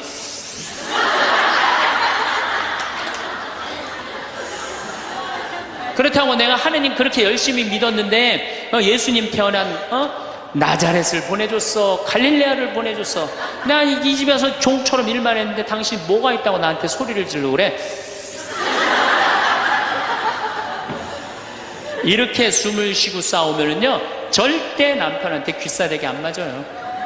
남편이요 차분히 얘기하게 돼 있어요. 근데 막 흥분을 끌어올리면서 얘기하면 사람 감정이 격해져 갖고 이성이 사라지는 거예요. 그래서 우리가 내가 너무너무 화가 나면은 심호흡을 10번만 하면은 굉장히 문제가 해결된다는 거예요. 그래서 여러분들 화가 나면 어떻게 해라? 숨을 잘 쉬어라. 두 번째, 화가 나면 어떻게 해라? 걸어라. 걷는 게 아주 중요합니다. 여러분들 화가 날 때 묵주를 들고 나와서 동네 한 바퀴만 돌면은요 알아서 마음이 정리가 돼요. 해결책도 알아서 나와요. 2시간, 3시간만 걸으면은요 완전히 차분해져서 들어가요. 그러니까 화가 나면 그 자리에서 떠나야 되는 거, 무조건. 떠나는데 가만히 있으면 더 이게 일어나거든요. 그래서 이 꼼포스텔라라고 스페인의 야고보 성인 무덤 가는 800km, 그게 세계적으로 그렇게 인기가 좋은 게 왜 인기가 좋으냐면은 그 걸으면서 사람이 치유가 다 되고 마음 정리가 다 되기 때문에 그러는 거예요. 그러니까 걷는 거는 건강에도 좋지만은 마음을 정리해 주는 게 걷는 거예요. 그래서 여러분들 정말로 화가 나면 어떻게? 걸으세요. 그리고 정말로 큰 숙제가 있다, 내 인생에 큰 숙제가 있다 그러면은 도보 성지순례를 하세요. 도보 성지순례를. 저는 우리 교우들이랑 이 세남터에서부터 미리네까지 전체 교우가 밤 8시면 모여갖고 새벽 3시, 4시까지 저 미리네까지 걸었어요. 그 목요일, 금요일, 토요일, 일요일 4일을 걸었는데 그 한 400~500명 되는 교우들이 나한테 체험, 은혜 받은 얘기를 하는데 이건 보통 은혜 받은 게 아니네. 허리 아프던 사람은 허리 다 낫고, 위장 아프던 사람은 위장 다 낫고, 마음 복잡한 사람 마음 정리되고, 사업이 막 안 돼갖고 괴로워하던 사람은 빛을 보고, 걷는 게 그렇게 우리 인생에 중요한 거예요. 그래서 내가 정말 문제가 있다, 세남터서부터 걸으세요. 세남터 우리 김대원 시모님 시신 모시고 미리네까지 원선시호 할아버지가 그땐 청년이었지만 갔잖아요. 그 생각하고 걸으면은요 여러분들 은혜 많이 받으실 거예요. 그러니까 화가 나면 어떻게 해라? 숨을 잘 쉬고 그 다음에 어떻게 해라? 걸어라. 그 다음에 화가 나면 화를 조절하는 방법 중에 세 번째는 잘 먹어라. 이게 먹는 게 화를 먹는 경우가 너무 많아요. 인스턴트 음식, 그렇죠? 이거 잘못 먹으면요 다 화가 들어있는 거예요. 그리고 고기 너무 많이 먹으면요 화냅니다. 여러분들 사슴 싸나워요 안 싸나워요? 안 싸납죠? 사자 싸나워요 안 싸나워요? 싸납죠? 사자 뭐 먹어요? 고기 먹죠? 사슴 뭐 먹어요? 풀 먹죠? 내 아들이 나한테 덤비는데 막 리모컨 던지고 막 자기 막 방문 부시고 그러면은요 애가 성격이 나빠서 그런 게 아니에요. 아, 내가 고기를 너무 많이 먹어서 그렇구나. 그래갖고 걔를 뭘 먹이냐면 6개월 동안 풀만 먹여보세요. 6개월만 지나면 완전히 온순해집니다. 그리고 여러분들 우리가 먹는 게 화가 너무 많아요. 아주 비근한 예를 하나 드릴게요. 달걀을 예를 드릴게요. 달걀을 여러분들 닭들 어떻게 달걀을 낳아요? 우리 지금 여러분들 보통 드시는 닭들 다 가둬놓고 하죠? 재웁니까 안 재웁니까? 안 재우죠? 재우지도 않죠. 공간이 조그맣죠. 스트레스 받으니까 옆에 닭 막 좁니다. 부리로. 그러니까 어떻게 그냥 부리를 잘라요. 못 쪼개. 그런 닭들이 놓는 달걀은 화가 들어있을까요? 안 들어있을까요? 화가 들어있는 거예요. 그런 음식들이 자연적이지 않은 음식들이 반자연적인 음식들을 우리가 먹는 게 문제예요. 우리 닭들은 내가 300마리 키우는데 막 날아다니면서 놓는 알들은 벌써 향이 좋아요. 딱 깨서 먹으면 아주 고소하고. 그런데 일반 그 시중에서 이렇게 사는 닭들은 막 약간 좀 비리고 이런 냄새, 그 스트레스 받는 거예요. 그럴 만큼 먹는 게 중요한 거예요. 그래서 자연식이라는 게 우리한테 그래서 중요한 거예요. 그래서 이 화도 커피 많이 먹으면 막 심장 두근두근 거려요, 안 거려요? 그런 상태에서 화나는 일이 있으면 폭발합니다. 그러니까 먹는 게 아주 중요하다. 네 번째, 우리가 화를 잘 다스리려면은 이게 음양의 조화, 인생을 좀 즐길 줄 알아야 돼. 인생을. 하느님이 6일 일하고 7일째 쉬셨어요, 안 쉬셨어요? 쉬셨죠? 그럼 여러분들도 일하고 쉬어야 돼, 안 쉬어야 돼? 쉬어야 돼요. 근데 우리는 잘 안 쉬어. 하느님이 태양도 동그랗고 달도 동그랗고 산도 동그랗고 사람 머리도 동그랗고 이렇게 동그랗게 만들어 놓으신 이유는 동그랗게 살라고 그런 거예요. 그런데 우리 평창에 내가 생태마을에서는 운전하고 읍내에 나가면은 한 번도 빵빵거리는 소리를 못 들어요. 근데 서울만 딱 오면은 여긴 다 네모나고 삐죽해. 그러니까 네모나고 삐죽한 거 보는 사람들 딱 1초만 늦게 출발해도 빵빵거리고 난리도 아니에요. 그러니까 여러분들 음양의 조화를 잘 이루어야 돼요. 남녀 뭐 쉬는 거 이런 게 굉장히 중요한 거거든요. 그래서 좀 어디 가서 그러니까 우리 생태마을 같은데 1년에 일주일씩 와서 조용히 기도하고 쉬고 가면은 영원히 편안한 거죠. 그러니까 여러분들 지금 나이 60 드신 분들 60년 일했으면 나머지 인생은 즐거워야 돼, 안 즐거워야 돼? 즐거워야 돼. 그러니까 그런 음양의 조화를 잘 해야 된다. 다섯 번째, 제일 중요한 거, 화가 안 나는 최고 좋은 길은 뭐냐면 자기 자신한테 잘해주면 돼요. 내가 행복하면 절대 화 안 납니다. 얼마 전에 우리 집에 대장암으로 온몸에 퍼져서 돌아가신 분이 계세요. 자매님이 나보다 1살 많은데 죽기 일주일 전에 나를 딱 끌어안고 울면서 이런 말을 했어요. 신부님, 나는 내가 이제 곧 죽을 것 같은데 나는 남편한테도 안 미안하대요. 왜 안 미안하냐면 남편 평생 집 돌본 적이 없대요. 그래서 하나도 안 미안하대요. 그리고 자식한테도 안 미안하대. 왜? 대학까지 자기가 이 빌딩 청소해갖고 대학까지 졸업시켰대요. 그런데 누구한테 미안하냐면 자기한테 미안하대. 자기는 이 47년을 살면서 한 번도 고생만 했지 자기 맛있는 고기를 사준 적도 없고 자기한테 예쁜 옷을 해입힌 적도 없고 좋은데 구경시켜준 적도 없다는 거야. 그런데 지금까지 고생만 하다가 떨컥 병에 걸려서 죽는다는 거예요. 그래서 자기한테 너무너무 미안하다는 거예요. 근데 이제 죽는다는 거예요. 자기한테 한 번도 잘해준 적이 없는데 너무 자기한테 미안하다는 거예요. 여러분들한테 잘해줘야 될 것 같아요? 안 잘해줘야 될 것 같아요? 괜히 그냥 참고 인내하면서 승질은 승질대로 부리고 그러실 필요 하나도 없어요. 이제 여러분들한테 맛있는 거 있으면 사주세요. 그렇죠? 예쁜 옷 있으면 사 입히고 여러분한테 좋은 데 있으면 구경도 좀 시켜주고 저는 저한테 잘해줍니다. 왜 잘해주느냐 하면은 나는 본당을 떠나 있기 때문에 본당 총회장님도 없고 부회장님도 없고 성부회장님도 없어요. 그러니까 나 고기 먹고 싶으면 사주는 사람 아무도 없어요. 내가 고기가 먹고 싶으면 내가 사줘요. 베네딕토 고기 먹고 싶냐? 가자, 내가 오늘 사줄게. 난 내가 데려와서 내가 사줘 나한테. 그러니까 스트레스 받는 일이 없는 거예요. 남한테 섭섭한 것도 없고. 그래서 제가 항상 하는 얘기지만 집에서는 엄마가 행복해야 돼. 그래야지 자식이 행복한 거예요.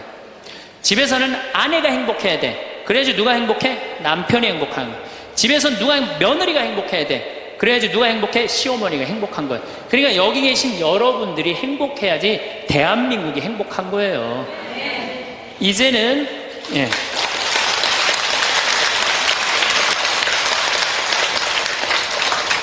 자기한테 잘해주는 걸 비신앙적이라고 생각하지 마십시오. 온 세상을 얻는다 해도 자기 목숨을 잃으면 아무 소용이 없다. 제가 사는 강원도 평창 생태 마을에는 제가 황토집을 전해서 암 환자들이 많이 오십니다. 근데 벌써 한 3년 전 얘기예요. 3년 전에 우리 집에 암 환자 자매님 한 분이 오셨어요.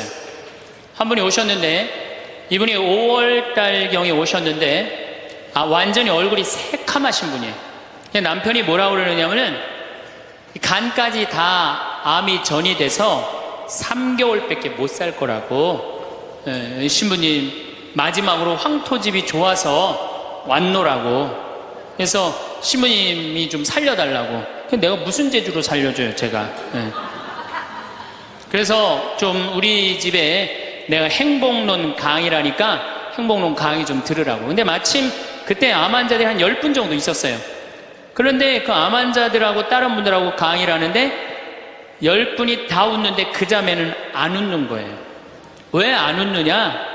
이제 3개월밖에 안 남았기 때문에 그게 너무 걱정이 되니까 내 강의가 재밌지도 않고 웃기지도 않은 거예요. 2시간 내내 무표정한 표정으로 앉아있더라고요. 그래서 강의 끝나고 내가 자매님을 불러서 자매님 나하고 얘기 좀 하자. 자매님 뭐가 이렇게 걱정이 많으냐. 자매님 지금 근심 걱정은 3개월에 죽는다는 거 걱정을 하는데 3개월에 죽을지 3년 후에 죽을지는 아무도 모른다. 그리고 사실은 오늘 저녁에 교통사고로 죽는 사람도 많고 물에 빠져 죽는 사람도 많다. 우리는 하루를 즐겁게 살면 된다. 내일 걱정은 내일이 알아서 한다.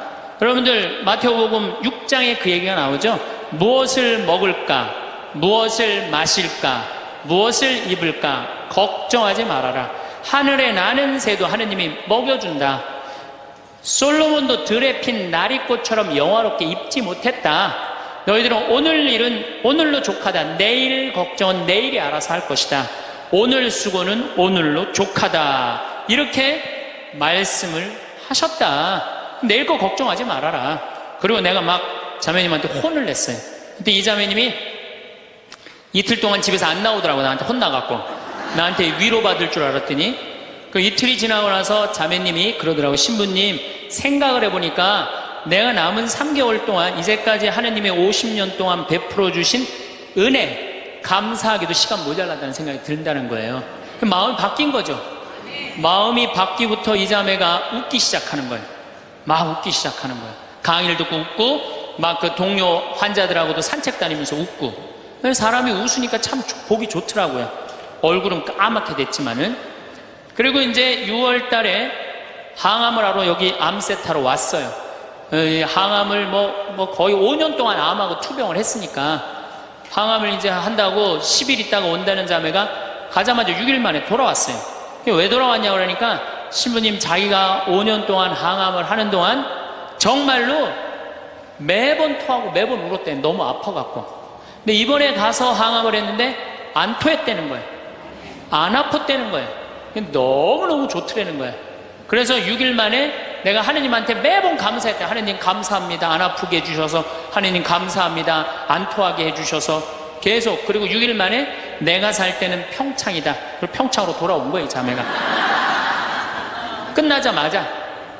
그래갖고 이제 우리 집에서 이제 생활을 하는데 후배 암 환자들이 오면은 내가 시키지도 않았는데 이 자매가 데리고 다니면서 감사해야 된다. 찬양해야 된다. 자매가 알아서 하는 거죠. 근데 우리 집은 이제 7월 달이 되면은 아이들이 환경 교육을 받으러 한 4,000명 정도 와요. 그래서 암 환자들이 사실은 다 집으로 보내요. 그 자매도 이제 전라도 순천 분인데 가시라고 가셨다가 방학 끝나면 오라고. 자기는 안 간다는 거. 내가 살 때가 여긴데 어딜 가냐고. 그래도 갔다가 오시라고. 그리고 자매님 이하 암 걸리신 분들 다 집으로 보냈어요. 8월 달이 되면은 전에는 밀린 강의가 많아갖고 여름방학 끝나면 전국으로 강의 다니냐고 정신이 없죠. 암 환자들 일일이 다 체크를 못했어요. 그 자매를 까먹었어요. 까먹고 이제 10월 달이 됐어요. 10월 달이 됐는데 형제님이 전화를 하셨어요. 베드로인데. 신부님 저 베드로예요. 그러면 그때 전화한 거는 이제 이미 세상 부인이 떠나갖고 이제 장례 치르고 사무하고 49제 하고 그러고 난 다음에 이제 내 생각이 나서 대개 이제 우리 집에 이제 오신 분들이 그렇게 전화를 많이 하세요. 이제 돌아가셨고 다 장례 끝났고 어디다 모셨고 그래서 신부님 이제 기도해달라고. 그래서 이제 자매님 어떻게 됐느냐고 나는 이제 어디다 묻었느냐고 이렇게 이제 물어본 거죠. 네. 그랬더니 형제님이 신부님 우리 마누라가 이틀 전인가 3일 전에 서울에 가갖고 그 그 방사능 치료하려고 갔는데 그 암세포를 검사를 했는데 신부님 글쎄 암세포가 다 사라졌다는 거예요.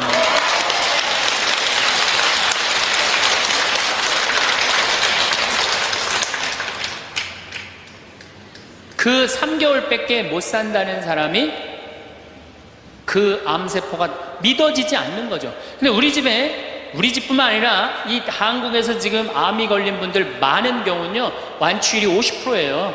안 죽어요. 요즘은 의술이 좋아서 안 죽어요. 그 우리 집에 지금 3년 전에 3개월밖에 못 산다는 분, 6개월밖에 못 산다는 분, 아직도 건강하게 사세요. 마음을 어떻게 먹느냐에 따라서 굉장히 많이 틀려요. 물론 또 하느님이 불러가시면 어쩔 수 없는 거고, 저는 하느님이 불러가는 것도 나쁘지 않다고 생각해요. 예, 불러가면 얼마나 좋아요. 요즘 그 미국에서 어떤 박사가 이제 죽었다가 다시 살아난 사람들 조사를 해봤대잖아요. 죽으면은 죽었다가, 나도 이제 그 본당 사목하면서 죽었다 살아난 사람들 얘기를 들어보면 아주 거의 똑같아요. 딱 죽을 때 그냥 터널 같은데 빛을 빨리 올라간다는 거예요. 그래갖고 그냥 전 세계가 다 보이고, 그리고 정말로 빛이 있는 곳으로 나간다는 거예요. 내가 그 많은 분들 병자성사 해보면서도 정말로 편안하게 돌아가시는 분들을 보거든요. 그러니까 사실 살아도 좋고 죽어도 좋은 거예요. 뭐 이렇게 걱정할 게 많아, 믿는 사람들이. 그렇지 않아요? 어쨌든 그래도 살아있는 게 낫지, 아직까지는. 그렇잖아요. 그 여러분들 죽는 거 걱정하지 마세요. 절대 죽기 전까지는 안 죽어요. 죽기 전까지는 걱정하지 마세요.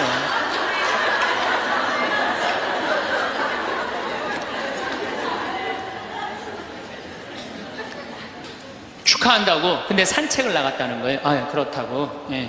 그래갖고 이제 11월 달이 됐어요. 우리 집에 이제 은퇴 신부님들이 자주 오세요. 그래갖고 이제 은퇴 신부님들 장어를 사드린다고 내 차에 모시고 가는데 저녁에 전화가 왔어요. 근데 젊은 여자야. 신부님, 84살 먹은 신부님, 73살 먹은 신부님을 내 차에 태우고 운전을 하고 하는데 전화가 왔는데 내가 모르는 번호야. 근데 저쪽에서 너무 이쁘고 젊은 여자가 신부님 저예요 그러는 거예요. 아니 내가 누군지 어떻게 알아. 목소리 너무 이뻐. 그래서 실례하지만 누구시냐고 그랬더니 저쪽에서 뭐라고 그러냐면 신부님 섭섭해요. 제 목소리.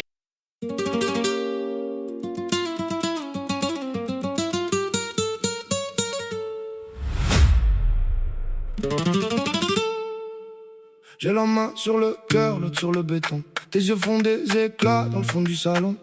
Je marche en silence, mais j'ai le sang qui parle. Dans mes poches des tempêtes, dans ma gorge un scandale. Tu veux lire en moi comme un vieux parchemin, mais je change de peau quand tu tiens ma main. La nuit me connaît, elle m'appelle par mon nom. Et ton rire c'est l'étincelle au milieu du charbon. Dis-moi si tu restes quand le feu me traverse.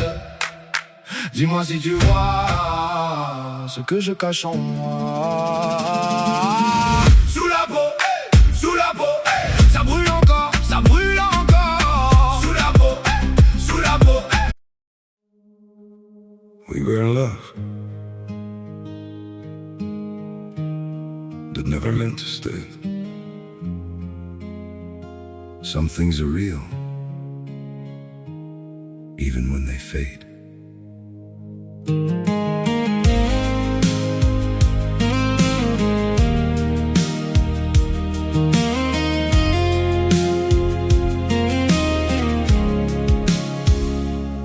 I used to think if we kept holding on, we could bend the truth somehow. But love can't fight what's pulling us apart, and it's breaking us down now.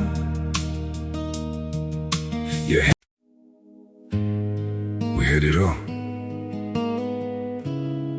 or at least it felt that way. Now it's just silence, where your voice used to stay. I still replay the nights we couldn't sleep, talking about a life we chased somehow.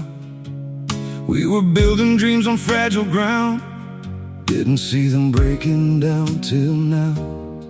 Your shadow lingers in the air I breathe, like a song that never found its end. We kept saying we would never change, now we don't even pretend. Goodbye, my everything, my only. They say letting go makes you lighter. So why does my chest feel heavier every time I try to forget you? I packed away the pictures on the shelf, but somehow you're still everywhere. In every quiet moment I can't escape, you're the echo hanging in the air. I told myself this was the right thing, that love shouldn't feel this hard. But walking away from what we built feels like tearing out apart. We say goodbye just to let go.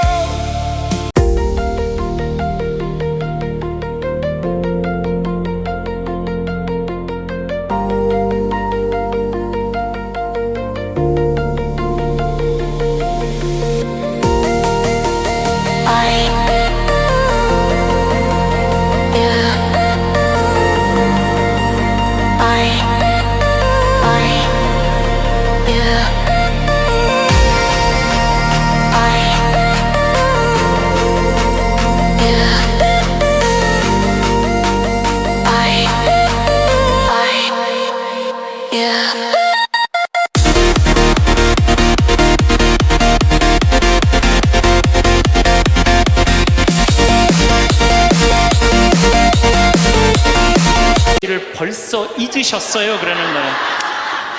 그래서 내가 누구냐고 그러니까 저 마리아예요 그러는 거예요. 그러니까 그 자매야. 아니 목소리가 원래 이렇게 이뻤느냐고, 말만 하면 울음을 물었거든요. 신부님 나 죽으면 안 돼요 이랬던 자매인데 이렇게 밝은 목소리냐고.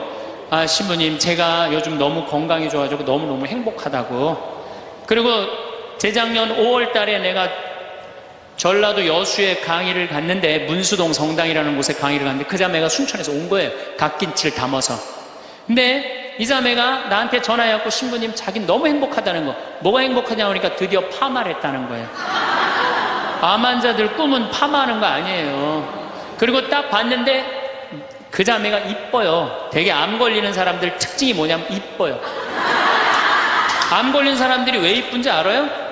이쁘니까 승질을 못 내잖아요. 이쁜 척 해야 될 거 아니야. 그러니까 화나는 일이 있어도 다 참고 사는 거야. 그러니까 이쁜 사람들이 암에 많이 걸려요. 또 어떤 사람이 법 없이도 사는 사람들이 암에 많이 걸려요. 다 참고, 그게 다 암이 되는 거예요. 그걸 참고 사느냐고. 참 예쁘게 생겼어. 그 많은 분들 중에 딱 마리아 자매가 눈에 딱 띄더라고요. 우리 직원들은 몰라보더라고. 얼굴이 분홍색으로 변하고. 나를 끌어안으면서 자기 너무 행복하다는 거야. 그러니까 이 자매는 딱 끌어안았는데 내가 성령으로 꽉 차 있는 걸 느끼겠더라고요. 근데 3개월 만에 돌아가신다는 분이 지금 3년째 살고 있어요. 지금까지도. 그래서 여러분들 우리가 마음을 근심 걱정하지 말고 감사하다가 살다 보면은 우리한테는 늘 행복한 일이 벌어진다. 신부님 결혼 생활을 한번 해보세요. 얼마나 화가 나나. 여러분들 누구 때문에 제일 많이 화가 나요? 남편, 아내, 자식들 때문에 화가 나죠. 이 자식들하고 관계를 보면은 자식 그냥 아무 잘못도 없는데 자기 화나면 자식들한테 뭐라고 폭언을 쏟아붓느냐면은 다 필요 없어, 너도 필요 없어, 그러죠? 밥이 넘어가냐? 뭐 이런 말 막 하잖아요, 자식들한테. 근데 여러분들 자식들한테 화로 키우면 그 화가 자기한테 돌아옵니다. 제가 한 15년 전에 용산 전자랜드에 내 후배 신부가 전축을 산다고 해서 전축사로 갔어요. 그때 2월 15일경이었어요. 졸업 시즌이었어요. 전축을 사러 갔는데 그날 아마 아들이 이제 졸업을 했나 봐, 중학교를. 그래갖고 컴퓨터를 사준다고 엄마하고 아들하고 나온 모양이에요. 근데 엄마는 100만 원을 들고 나오고 아들은 그 컴퓨터 앞에서 150만 원짜리 컴퓨터를 자꾸 사고 싶어 하더라고요. 그러니까 이제 아들하고 엄마가 오니까 엄마가 슬슬 열받는 거죠. 아들이 그냥 100만 원짜리 사면 좋은데 150만 원짜리 자꾸 산다고 우기니까 엄마가 너무 열받으니까 이 감정을 조절하지 못하고 아들 귀싸대기를 때렸어요. 그 많은 사람들이 있는데 쫙 소리가 났어요. 난 전축 사다가 무슨 소린가 했더니 때린 거 엄마가. 그래갖고 내가 그 모자가 하는 게 하도 신기해서 전축 사는 걸 관두고 구경하기 시작했어요. 어떻게 되나. 근데 엄마가 너무 화가 나니까 이성을 잃으니까 뭐라고 그러냐면은 너 지금부터 나한테 엄마라고 그러지 말고 아줌마라고 불러. 내 말 그렇게 안 들을 거면 아줌마라고 불러. 나 지금부터 네 엄마 아니야. 얘가 그냥 귀싸대기를 맞고 얼마나 창피해. 그 많은 사람들이 봤는데 막 울더라고 얘가. 그런데 막 울더니 계단에서 막 울더니 얘가 착한 애예요. 막 한참 생각하더니 자기가 잘못했다고 생각을 했는지 엄마한테 가갖고 엄마 미안해 내가 100만 원짜리 살게. 분명히 그랬거든 아들은. 근데 엄마는 이미 이성을 잃은 상태야. 그러니까 엄마가 웬만한 엄마는 고맙다 네가 그렇게 마음을 돌려줘서 그리고 내가 때린 건 미안하다 이래야 되는데 이 엄마는 완전히 이게 정신이 나간 엄마라 뭐라고 그러냐면 이놈의 새끼 아줌마라고 부르는데 왜 자꾸 엄마라고 부르느냐고. 여러분 그 아이가 그날 컴퓨터 얻어갖고 갈 수 있어요. 그렇지만 시간이 지나면은 아이가 엄마가 컴퓨터 사준 거 생각할까요? 귀싸대기 맞은 거 생각할까요? 5년 10년 지나고 나면 컴퓨터 봐 아무 생각 안 해요. 때린 것만 생각나요. 그런데 부모는 참 이상해요. 자식한테 때린 건 하나도 생각 안 하고 잘해준 것만 생각해요. 그러니까 자식은 부모한테 맞은 것만 생각하고 부모는 자식한테 잘해준 것만 생각해요. 나중에 만나면은 이게 영 딴 마음을 갖고 사는 거야.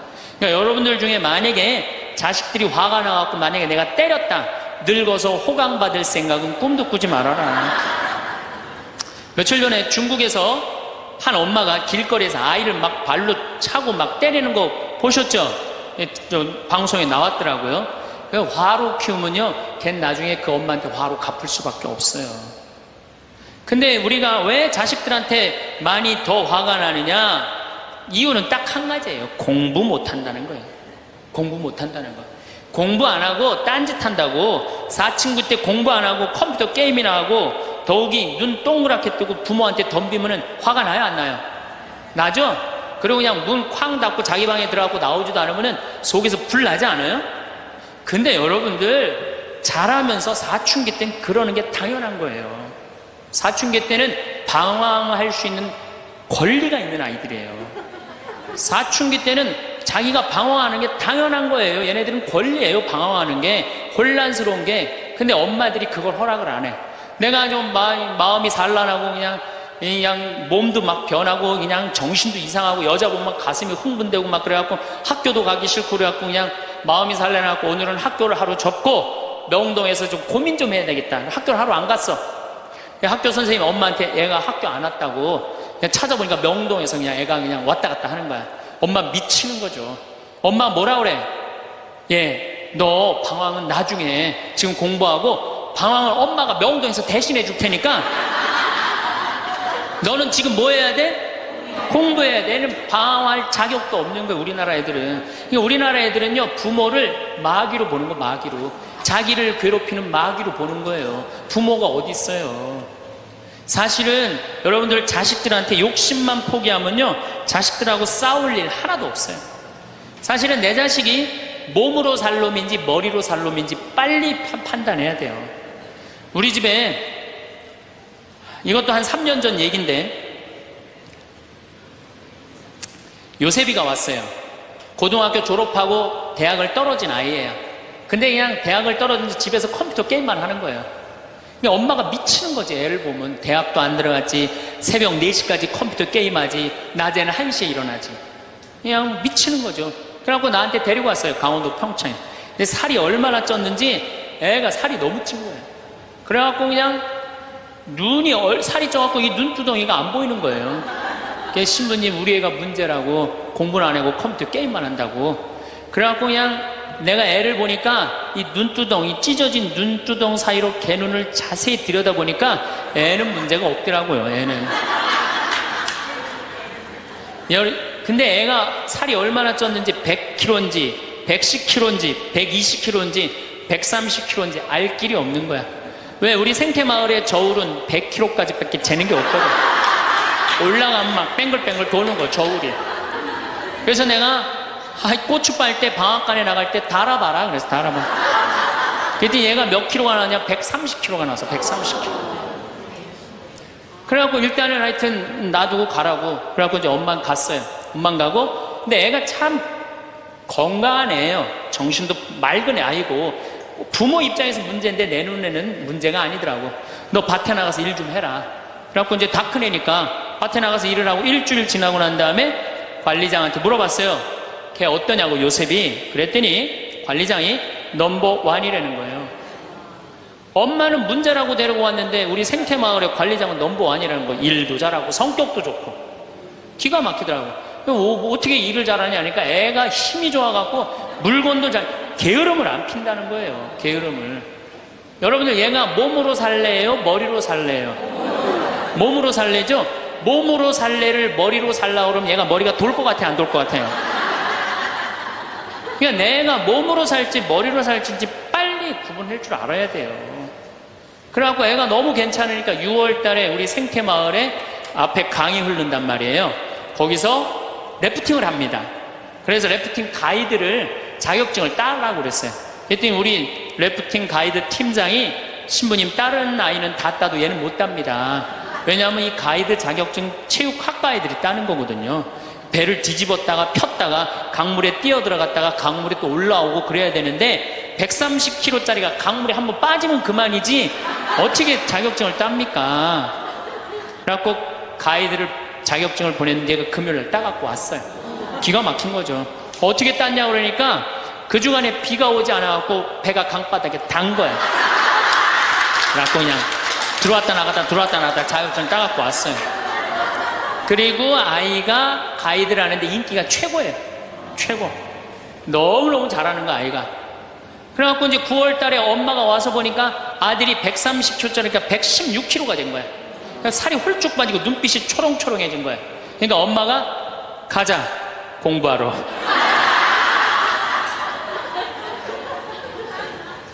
제가 보기에는 이 아이는 우리 집에 4년 동안 일하면은요, 돈 5천만 원, 6천만 원, 7천만 원 벌어요. 왜냐하면 우리 집에 일하면 돈 주거든요. 그럼 그 돈 모아갖고 사업을 해도 얘는 잘하는 애예요. 꼭 공부로 승부 걸 아이가 아니거든요. 그럼 신부님, 우리 애가 몸으로 살랜지 머리로 살랜지 기준이 어떻게 됩니까?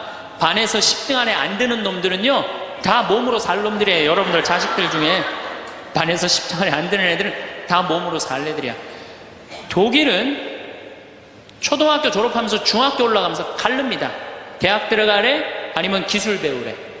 그래갖고 갈러도 학교 선생님이 갈러놔도 우리 애가 왜 이 머리가 나쁘냐 이렇게 따지는 부모 하나도 없대요. 그러니까 그 독일 사람들은 그게 내 아이가 몸으로 살고 손으로 기술로 하는 걸 좋아한대요. 그리고 그렇게 아이가 살도록 도와준대요. 근데 우리는 만약에 그렇게 했다. 내가 교장 선생님들, 교감 선생님들한테 강의 한번 간 적이 있어요. 연수원에 가서. 그랬더니 교감 선생님들이 만약에 우리가 그런 결정을 하면 지금 학부형들한테 맞아 죽는다는 거예요. 그러니까 우리나라 부모님들이 욕심이 너무 많은 거예요. 자식들한테. 그러니까 자식들이 희생당하는 거죠. 자식들이 희생당하는 거예요. 그러니까 독일은 대학을 졸업하는 비율이 아이들의 한 25% 정도밖에 안 된대요. 대학을 졸업하는 아이들이. 들어가는 애들도 많지 않고, 미국은 뉴욕 잘 사는 데가 대학 졸업하는 비율이 60%예요. 60%. 그런데 우리나라는 대학에 지금 입학하는 게 몇 프로냐면 92%예요. 아무나 다 대학 가는 거예요. 아무나 다. 그러니까 독일은 몸으로 살 애들이 75%야. 그렇죠? 그 다음 미국은 몸으로 살 애들이 40에서 50% 정도 돼요. 우리나라는 92%가 미국은 또 미국이나 캐나다는 60%가 대학에 들어가도 졸업하는 건 그 중에 반밖에 못해요. 다 졸업 못해요. 그래서 그쪽에 가보니까 입학은 물어봐도 졸업은 물어보는 게 아니래요. 졸업하는 게 그렇게 어렵다는 거예요. 근데 우리는 92%가 들어가면 91% 거의 다 졸업을 하는 거야. 우리는 몸으로 살 애들이 8%밖에 안 돼. 머리로 살 애들이 92%고. 공장에, 농장에 일할 사람들이 있어요? 없어요. 그러니까 이 나머지 92% 중에 취직을 다 합니까? 40, 50%밖에 못해요. 그러면 나머지 40%는요 한량으로 남는 거예요. 취직도 못하고. 그럼 그 자식 보고 있으면 속에서 불이 나요, 안 나요? 불이 나죠? 근데 누가 잘못한 거예요? 부모가 잘못한 거예요. 처음부터 너는 머리로 안 될 것 같으니까 우리 몸 쪽으로 가자. 그래갖고 농사를 가르치든지 기술을 가르치면은 걔 벌써 취직해갖고 일했을 거예요. 근데 다 우리의 삐뚤어진 욕심 때문에 아이도 망가뜨리고 부모도 망가지고, 그래갖고 돈 쏟아 넣느냐고 노후 대책연금도 못하고, 그러니까 그냥 전 국민이 그냥 화 속에서 사는 거예요. 그러니까 저는 정말로 우리나라 이 교육제도가 화의 근원이라고 생각해요. 그렇다면은 자식 때문에 화나죠. 그런데 이 부부라도 서로 사이가 좋으면은 좋은데, 엄마들이 자식한테 미쳐갖고 남편한테 신경 써야 안 써요? 안 쓰죠? 남편이 외로운지 힘든지도 몰라요. 근데 자식들은 부부가 막 사랑스럽고 이렇게 다정하게 지내는 부모를 본 자식들은요, 안정스럽게 자란대요. 근데 부부가 맨날 싸우고 막 이러는 자식들은요, 굉장히 불안정하게 자란다는 거예요. 그래서 저는 정말로 감사한 게, 저는 고등학교 졸업할 때까지 부부는 안 싸우는 건 줄 알았어요. 부부는 한 번도 부부 싸움을 본 적이 없어요, 저는. 근데 내 고등학교 때 친구가, 아이 뭐 술 먹자고 고등학교 때, 왜 그러냐 그러니까 아버지가 엄마를 때려갖고 눈탱이가 밤탱이가 됐다는 거예요. 자기 너무너무 괴롭다는 거예요. 그래서 저는 그때 충격받았어요. 어떻게 부부가 싸우느냐, 그런 충격을 받았어요, 저는. 왜냐하면 나는 우리 어머니 아버지 싸우는 걸 한 번도 못 봤거든요. 그래서 내가 그 얘기를 얼마 전에 우리 형제들이 다 모였을 때, 나는 어머니 아버지 싸우는 걸 한 번도 못 봤다 그랬더니 우리 형제들이 이구동성으로 딱 한마디 하더라고요. 신부님이 집에 붙어 있은 적 있어야지 그걸 보는 거 아니냐.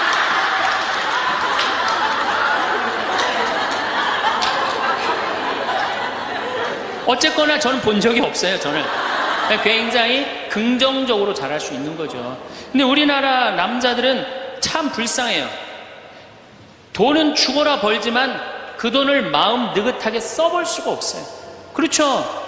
자식들 학원비에 대학 등록금 대다 보면은 30에 결혼해서 시집 장가 갈 때까지 60대까지 노예같이 사는 게 대한민국 남자들이에요. 이 남자들 짜증 나겠어요, 안 나겠어요? 화가 나겠어요, 안 나겠어요? 날 수밖에 없어요. 그런 남편들을 신경 한번 써줘 봤어요. 정말로 남편 정말로 남편을 왕대조 패줘봤느냐고. 여러분들 길 가는 사람이, 여러분들 10,000원 주는 사람 있어요? 길 가는 남자가 당신 예쁘다고 10,000원 주는 남자 봤어요? 근데 여러분들 남편은 그냥 한 달에 뼈가 빠지게 벌어갖고 200만 원이든 300만 원이든 400만 원이든 갖다 바치잖아요. 그러면 그 남편한테 감사해야 될 거 아니야. 근데 그냥 감사는 안 하고 그냥 남의 김치찌개도 그냥 제대로 안 하면 그냥 못 끓이고, 그냥 자식이라고 있는 거 학원 다니다 보면은 밤 12시에 얼굴 보기도 힘들어요. 아버지가 자식을 키우고는 있지만은 다정한 자식을 구경하기가 힘들어요. 또 사춘기만 되면 이 자식들이 아버지한테 부드럽게 합니까? 반항하고 틱틱거리고 그러면은요, 우리나라 남자들은 갈 데가 없는 거예요. 그래서 40대 남자들이 자살률이 세계에서 1위인데 우리나라 여자보다 몇 배가 많이 죽느냐면 3배가 많이 죽어요. 우리나라 40대들은 갈 데가 없는 거예요. 갈 데가. 외로운 거죠. 또 여성들도 마찬가지야. 난 우리나라 여자들도 불쌍해. 이게 다 교육 때문에 그래. 교육 때문에.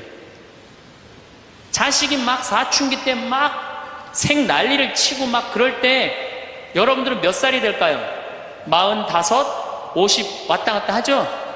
그럼 여러분들은 자식은 사춘기지만 여러분들은 뭐예요? 갱년기야. 그러니까 갱년기가 되면 사실은 굉장히 케어가 필요한 거예요. 여러분들 굉장히 돌봄이 필요한 나이예요. 막 피부 처져요, 안 처져요? 눈두덩 처져요, 안 처져요? 눈가 처져요, 안 처져요? 볼 처져요, 안 처져요? 이가 처져요, 안 처져요? 그러니까 그렇게 처지는 거 거울에 이렇게 보고 앉아있으면 어떤 얼굴이 되냐면 이런 얼굴이 되는 거예요. 사람은요, 눈가가 올라가야지 이쁘고 입가가 올라가야지 이쁘거든요. 그러니까 이제 50이 되면은 이쁜 게 하나도 없는 거야. 그러니까 젊은 여자들이 이쁘게 보이려고 화장할 때 어떻게 연필을 막 위로 그리잖아, 이렇게. 근데 50이 되면 연필로 그려도 결국은 어떻게 돼요? 끝이 떨어지잖아요.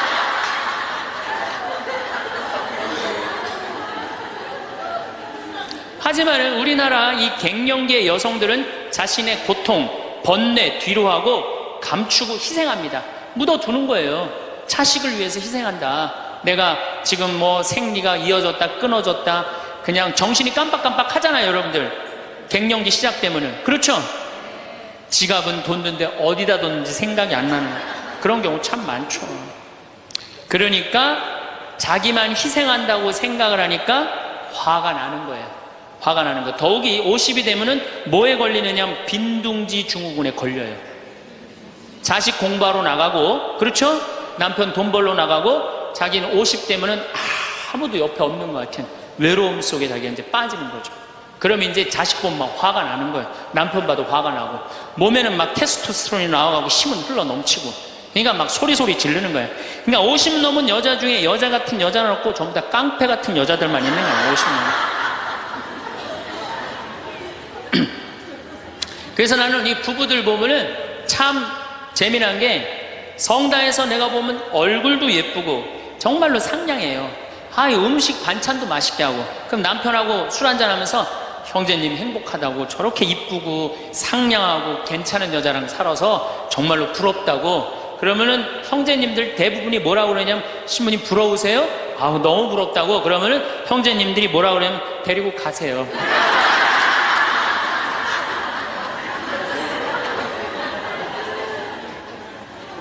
그래서 부부가 서로 사랑하지 못하고 자식하고도의 애정을 쌓지 못하고, 그러니까 우리가 이제 화가 꽉 차 있는 거예요.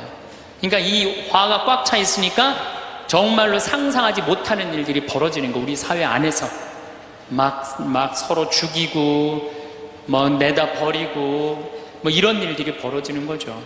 그러면은 화가 나면은 어떻게 이 화를 컨트롤을 해야 되느냐, 화를 다루어야 되느냐, 지금부터 그 얘기를 말씀드리겠습니다. 여러분들, 화가 나면 예수님만 보면 돼요. 우리가 인생이 답답할 때 누구만 보면 돼요? 예수님만 보면 됩니다. 요한복음 8장에 가늠한 여자 얘기가 나옵니다. 자, 요한복음 8장에 가늠한 여자 얘기가 나와요. 당시 2000년 전에 여자가 가늠을 했다.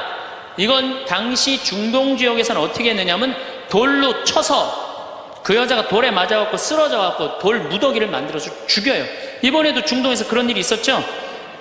사진을 보니까 진짜 돌 무덤을 만들어 버리더라고요.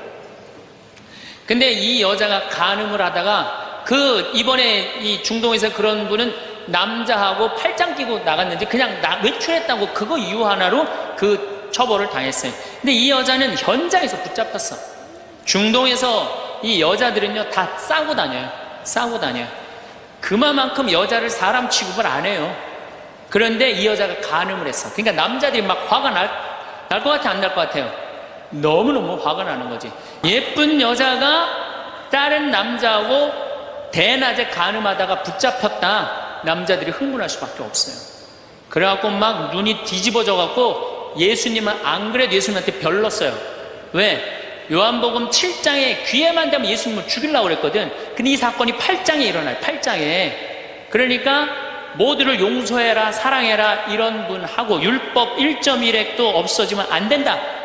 그러니까 율법학자들이 예수님 앞에 이 여자를 패댕기를 치는 거예요.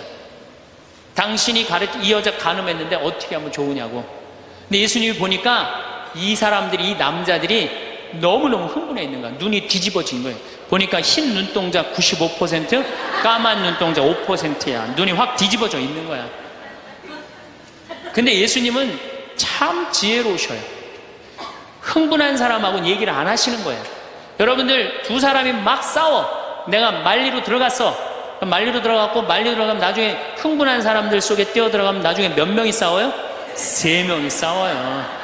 이게 눈에 뵈는 게 없을 때는요, 아무리 좋은 말도 귀에 안 들어오는 거예요. 눈에 뵈는 게 없을 때는. 예수님 딱 보니까, 이 사람들이 완전히 흥분해 있어. 그러니까 상대 안 합니다. 어떻게 하냐면 대꾸도 안 하고 바닥에다 뭘 쓰세요. 땅바닥에 뭘 쓰세요. 참 위대한 행동이죠. 흥분이 가라앉을 때까지 기다리시는 거죠. 저는 제 소원이 하나 있어요. 저는 본당 신부를 10년 동안 했는데, 다행히 한 번도 뭐 교우들끼리 뭐 서로 싸워갖고 패가 갈린다든가 그런 적이 없어요. 그런데 이제 내가 다음에 이제 한번 본당에 나가면 주교님한테 가서 꼭 부탁하고 싶어요. 주교님한테 난 어떤 본당에 나가고 싶냐고 부탁을 하고 싶냐면은, 성당이 부패로 나눠져갖고 머리통이 터지게 싸우는 본당에 나 보내달라고. 내가 꼭 하고 싶은 게 있어서 그래요. 뭘 하고 싶으냐면은 내가 이제 머리통이 터지게 싸우는 본당에 발령받아 갔단 말이야. 딱 발령받아 가면은 양쪽 회장들이 딱 올 거 아니에요. 신부님, 저치들이 우리 성당 돈 다 빼먹었다고. 또 이쪽 회장들은 저치들이 우리 성당 분위기 다 깬다고 시시비비를 가려달라고 흥분이 돼갖고 오면은 나는 아무 말도 안 하고 사제관 방바닥에 뭘 써보고 싶어. 난 그거 꼭 해보고 싶어요. 여러분들도 만약에 남편이 나하고 얘기 좀 하자고, 남편이 흥분돼갖고 너 왜 우리 어머니한테 그렇게 못되게 대하느냐 그래갖고 싸우자고 문을 열고 딱 들어가고 딱 봤는데 남편이 흥분을 했어. 눈동자를 보니까 흰 눈동자 95%, 까만 눈동자 5%야. 그러면은 부인이 그래 나도 할 얘기가 많다 해보자. 그러면은요 어떻게 될 것 같아요? 싸우고 귀싸대게 맞게 돼 있어요. 왜? 말로 싸우면요 남자는 여자를 못 이겨요. 남자는. 왜냐하면 여자는 하루에 25,000마디를 하고 남자는 하루에 15,000마디 밖에 못 하거든요.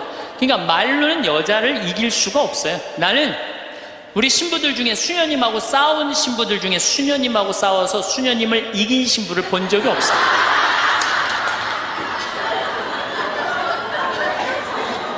말로는 안 되는 거예요. 그러니까 여러분들 남편이 흥분해갖고 딱 나하고 얘기하자 그러면 여러분들은 아무 대꾸하지 말고 방바닥에 뭘 쓰세요. 뭐 할 때까지? 남편 흥분 가라앉을 때까지. 예수님은 땅바닥에 쓰시는 거예요. 사실은 그거는 다른 아주 신학교 있을 때 많이 배웠죠. 뭘 써셨을까? 예수님이 과연 별 얘기를 들었는데 다른 의미는 아니고 흥분이 가라앉을 때까지 기다리신 거예요. 그래갖고 이제 이 사람들이 이제 흥분은 가라앉고 사건만 남은 거예요. 사건. 그래갖고 이제 흥분이 좀 가라앉은 상태. 여러분들 아무리 화가 나도 열만 심으면요 웬만하면 흥분이 가라앉아요. 그 열을 못 쉬어서 흥분이 터지는 거죠. 그러니까 좀 어느 정도 흥분이 가라앉으니까 이 사람들이 물어봅니다. 이 여인을 어떻게 하면 좋겠습니까? 간음을 했는데. 그러니까 예수님이 딱 보니까 이제 흥분이 가라앉은 것 같아. 그러니까 딱 한마디 더 합니다.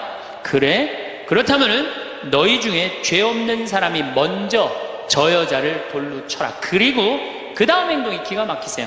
다시 땅바닥에 뭘 쓰세요. 이게 뭐냐면 생각할 시간을 주는 거예요. 생각할 시간.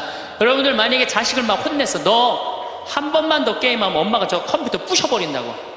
그리고 너 문 열어놔. 그리고 문 열어놓고 자기는 텔레비전 보고 있으면서 아들은 게임 하나 안 하나, 한쪽 눈으로는 게임 하나 안 하나 보고 한쪽 눈은 텔레비 보고 있으면 아들이 그걸 잘 받아들이겠어요? 더 욱하는 게 생겨요. 한 번 혼냈으면요 생각할 시간을 주는 게 중요한 거예요. 그러니까 예수님은 생각할 시간을 주는 거예요. 너희 중에 죄 없는 사람이 먼저 저 여자를 돌로 쳐라. 그리고 난 다음에 예수님 다시 땅바닥에 뭘 쓰십니다. 그런데 언제까지 기다려주시느냐 하면 다 떠날 때까지 기다리는 거예요. 중간에 고개 안 돌리시고. 그리고 다 떠났어. 다 떠나고 나니까 그때서 고개를 들어서 혼자 남은 여인한테 물어봅니다. 여인아, 네 죄를 묻던 사람들이 어디 갔느냐? 아무도 없습니다, 주님. 그래? 그들이 만약에 네 죄를 묻지 않았다면 나도 네 죄를 묻지 않으마.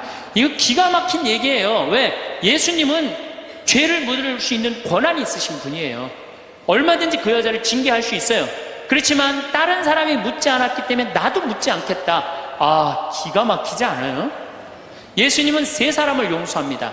첫 번째, 죽이자고 덤비는 바리사이들을 용서하고, 간음한 이 여인을 용서하고, 그 다음에 율법의 1.1획도 나는 어기로 온 것이 아니다, 없애러 온 것이 아니다, 이렇게 가르친 당신까지 용서한 거야. 다시 말해서 흥분이 가라앉으면요 문제 해결은 다 돼요. 흥분한 상태에서 여러분들이 문제 해결하려면 해결이 안 된다는 얘기예요. 그렇다면 이 흥분은, 화는 어떻게 하면 조절할 수 있느냐? 첫 번째, 숨을 잘 쉬어라. 이거는 모든 화를 조절하는 책을 읽어보면요 첫 번째로 나오는 게 숨을 잘 쉬어라예요. 화가 나면은 숨이 가빠져요, 안 가빠져요? 가빠지죠? 씩씩거린다 그러죠? 이게 숨을 어떻게 주체하지 못해서 그러는 거예요. 근데 여러분들, 숨은 창세기에 보면은 하느님이 인간을 창조하시고 뭘 불어넣었다 그래요? 숨을. 그러니까 우리가 숨을 쉰다는 건 생명을 쉬는 거예요. 생명을. 그러니까 숨을 잘못 쉬면 생명을 잘못 다루는 거하고 똑같은 거예요. 근데 숨은 어떻게 내 몸으로 들어와서 코로 들어와서 심장으로 해서 이 위로 해서 그 다음에 단전 배꼽 아래로 해서 간으로 해서 폐로 이렇게 돌아서 나가는 게 숨이에요. 그래갖고 온전히 산소 공급이 온 장기 안에 다 돼야 돼. 근데 화가 나면 여러분들 숨을 어디다 걸어놓고 쉬어요? 목에다 목조서 딱 걸어놓고 싸우잖아요. 남편하고 싸울 때. 네, 내가 시집와서 당신한테 해준 게 뭐가 있어? 외식을 해줘서 설거지를 해줬어. 그렇다고 여행을 시켜줘서 밍크 코트를 사줘서 다이아를 사줬어. 그럼 얼굴이 빨개져 안 빨개져요?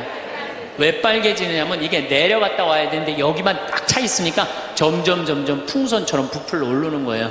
그렇게 1시간을 소리 지르고 싸우면은 1시간 동안 여기 산소 통합니까 안 통합니까? 안 통하면 여기가 무슨 병이 드느냐면 화병이 드는 거. 그래서 드는 병이 화병이에요. 그러니까 싸울 때 어떻게 싸워야 되냐면 숨을 쉬고 싸워야 되는 거예요. 싸울 때 어떻게 싸워야 되냐면 당신이 말해 시집 와서 나한테 해준 게 뭐가 있어? 설거지를 해줬어. 그렇다고 외식을 시켜줬어.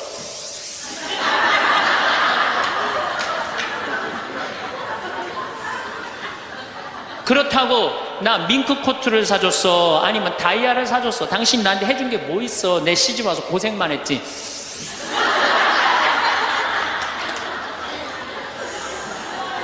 그렇다고 내가 하느님 그렇게 열심히 믿었는데 예수님 태어난 나자렛을 보내줬어. 갈릴레아를 보내줬어. 나 이 집에서 종처럼 일만 했는데 당신 뭐가 있다고 나한테 소리를 지르고 그래? 이렇게 숨을 쉬고 싸우면은요 절대 남편한테 귀싸대기 안 맞아요. 남편이요 차분히 얘기하게 돼 있어요. 근데 막 흥분을 끌어올리면서 얘기하면 사람 감정이 격해져 갖고 이성이 사라지는 거예요. 그래서 우리가 내가 너무너무 화가 나면은 심호흡을 10번만 하면은 굉장히 문제가 해결된다는 거예요. 그래서 여러분들 화가 나면은 어떻게 해라? 숨을 잘 쉬어라. 두 번째, 화가 나면 어떻게 해라? 걸어라. 걷는 게 아주 중요합니다. 여러분들 화가 날 때 묵주를 들고 나와서 동네 한 바퀴만 돌면은요 알아서 마음이 정리가 돼요. 해결책도 알아서 나와요. 2시간, 3시간만 걸으면은요 완전히 차분해져서 들어가요. 그러니까 화가 나면 그 자리에서 떠나야 되는 거 무조건. 떠나는데 가만히 있으면 더 이게 일어나거든요. 그래서 이 꼼포스텔라라고 스페인의 야고보 성인 무덤 가는 800km 그게 세계적으로 그렇게 인기가 좋은 게 왜 인기가 좋으냐면은 그 걸으면서 사람이 치유가 다 되고 마음 정리가 다 되기 때문에 그러는 거예요. 그러니까 걷는 거는 건강에도 좋지만은 마음을 정리해 주는 게 걷는 거예요. 그래서 여러분들 정말로 화가 나면 어떻게? 걸으세요. 그리고 정말로 큰 숙제가 있다. 내 인생에 큰 숙제가 있다 그러면은 도보 성지순례를 하세요. 도보 성지순례를. 저는 우리 교우들이랑 이 세남터에서부터 미리네까지 전체 교우가 밤 8시면 모여갖고 새벽 3시, 4시까지 저 미리네까지 걸었어요. 그 목요일, 금요일, 토요일, 일요일 4일을 걸었는데 그 한 400~500명 되는 교우들이 나한테 체험, 은혜 받은 얘기를 하는데 이건 보통 은혜 받은 게 아니에요. 허리 아프던 사람은 허리 다 낫고 위장 아프던 사람은 위장 다 낫고 마음 복잡한 사람 마음 정리되고 사업이 막 안 돼갖고 괴로워하던 사람은 빛을 보고 걷는 게 그렇게 우리 인생에 중요한 거예요. 그래서 내가 정말 문제가 있다 세남터서부터 걸으세요. 세남터 우리 김대원 시모님 시신 모시고 미리네까지 원선시호 할아버지가 그땐 청년이었지만 갔잖아요. 그 생각하고 걸으면은요 여러분들 은혜 많이 받으실 거예요. 그러니까 화가 나면 어떻게 해라? 숨을 잘 쉬고 그 다음에 어떻게 해라? 걸어라. 그 다음에 화가 나면 화를 조절하는 방법 중에 세 번째는 잘 먹어라. 이게 먹는 게 화를 먹는 경우가 너무 많아요. 인스턴트 음식 그렇죠? 이거 잘못 먹으면요 다 화가 들어있는 거예요. 그리고 고기 너무 많이 먹으면요 화냅니다. 여러분들 사슴 싸나워요 안 싸나워요? 안 싸납죠? 사자 싸나워요 안 싸나워요? 싸납죠? 사자 뭐 먹어요? 고기 먹죠? 사슴 뭐 먹어요? 풀 먹죠? 내 아들이 나한테 덤비는데 막 리모컨 던지고 막 자기 막 방문 부시고 그러면은요 애가 성격이 나빠서 그런 게 아니에요. 아 내가 고기를 너무 많이 먹어서 그렇구나. 그래갖고 걔를 뭘 먹이냐면 6개월 동안 풀만 먹여보세요. 6개월만 지나면 완전히 온순해집니다. 그리고 여러분 우리가 먹는 게 화가 너무 많아요. 급 아주 비근한 예를 하나 들을게요. 달걀을 예를 들을게요. 달걀을 여러분들, 닭들 어떻게 달걀을 낳아요? 우리 지금 여러분들 보통 드시는 닭들 다 가둬놓고 하죠? 재웁니까? 안 재웁니까? 안 재우죠? 재우지도 않죠. 공간이 조그맣죠. 스트레스 받으니까 옆에 닭 좁니다. 부리로. 그러니까 어떻게 하냐, 부리를 잘라요. 못 쪼개. 그런 닭들이 놓는 달걀은 화가 들어있을까요? 안 들어있을까요?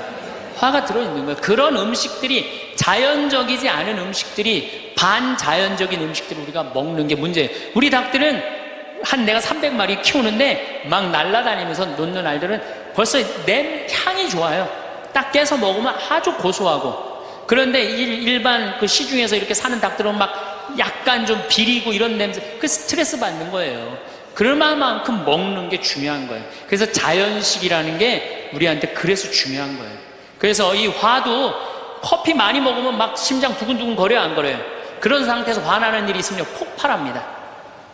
그러니까 먹는 게 아주 중요하다. 네 번째, 우리가 화를 잘 다스리려면은 이게 음양의 조화, 인생을 좀 즐길 줄 알아야 돼. 인생을. 하느님이 6일 일하고 7일째 쉬셨어요, 안 쉬셨어요? 쉬셨죠? 그럼 여러분들도 일하고 쉬어야 돼, 안 쉬어야 돼? 쉬어야 돼요. 근데 우리는 잘 안 쉬어.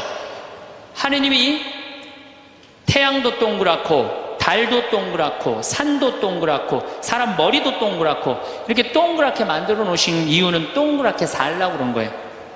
그런데 우리 평창에 내가 생태마을에서는 운전하고 읍내에 나가면은 한 번도 빵빵거리는 소리를 못 들어요. 근데 서울만 딱 오면은 여긴 다 네모나고 삐죽해. 그러니까 네모나고 삐죽한 거 보는 사람들 딱 1초만 늦게 출발해도 빵빵거리고 난리도 아니에요.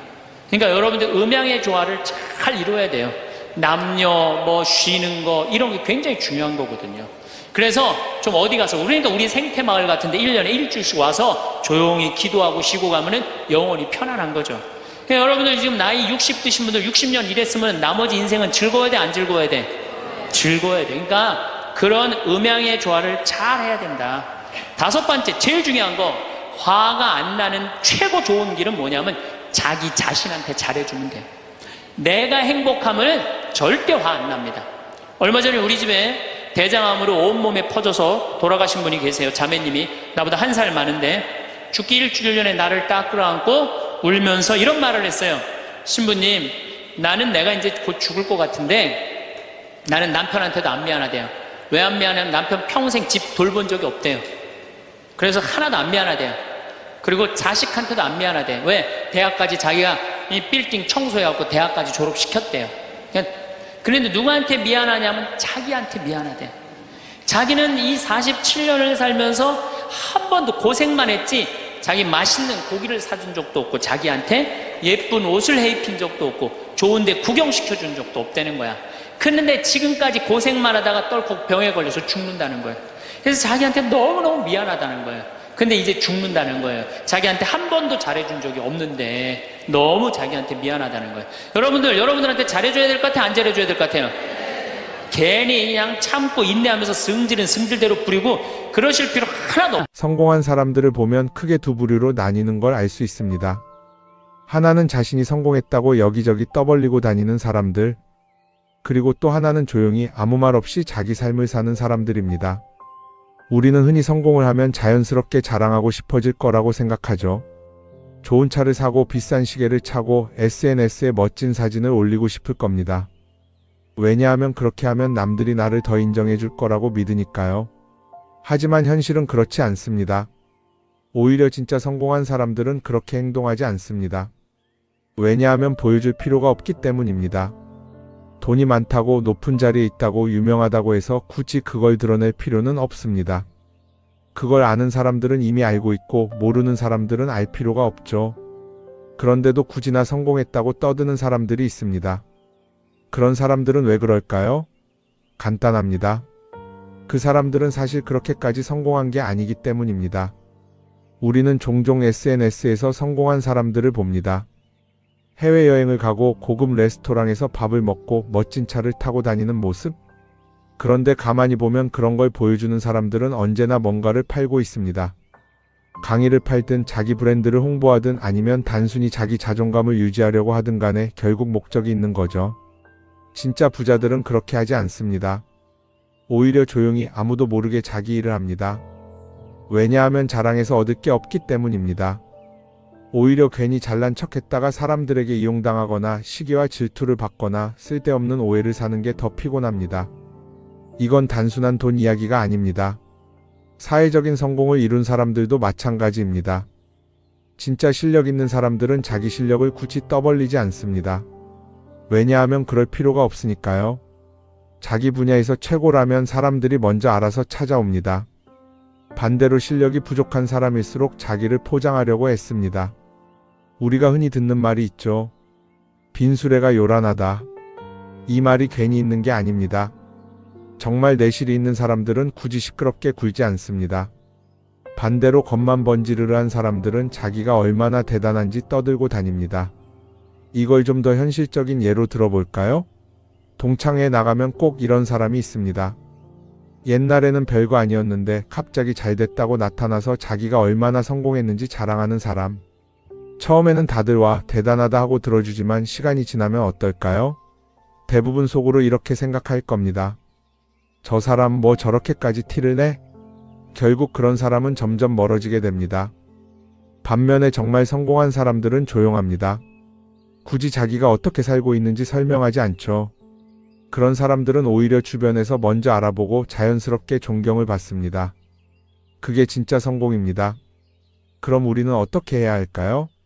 내가 뭔가를 이루었을 때 굳이 남들에게 알릴 필요가 있을까요? 물론 가까운 사람들에게 좋은 소식을 전하는 건 좋습니다. 하지만 굳이 모든 사람들에게 나 이렇게 잘 살고 있어요 하고 알릴 필요는 없습니다. 그런 행동은 결국 나에게 득이 되지 않습니다. 성공이라는 건 원래 조용한 겁니다. 내가 잘 되고 있으면 주변 사람들이 자연스럽게 알게 됩니다. 굳이 내가 말하지 않아도 내 행동과 태도에서 묻어나오게 되어 있습니다.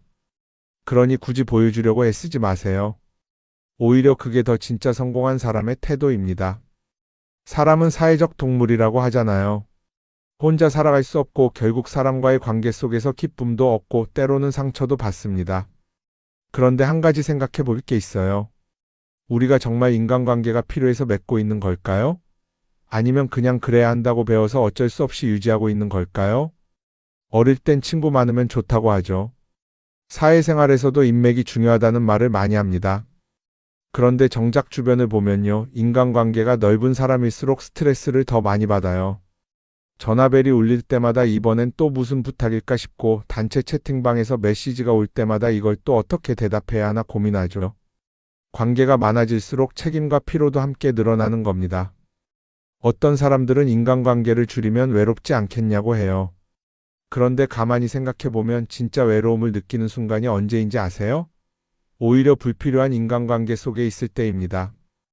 같이 밥을 먹고 얘기를 나누는데도 뭔가 허전하고 대화가 컥 돌고 속마음을 나누지도 못할 때? 그럴 때 우리가 더 외롭다고 느끼죠. 그렇다고 당장 인간관계를 다 끊어버릴 순 없겠죠.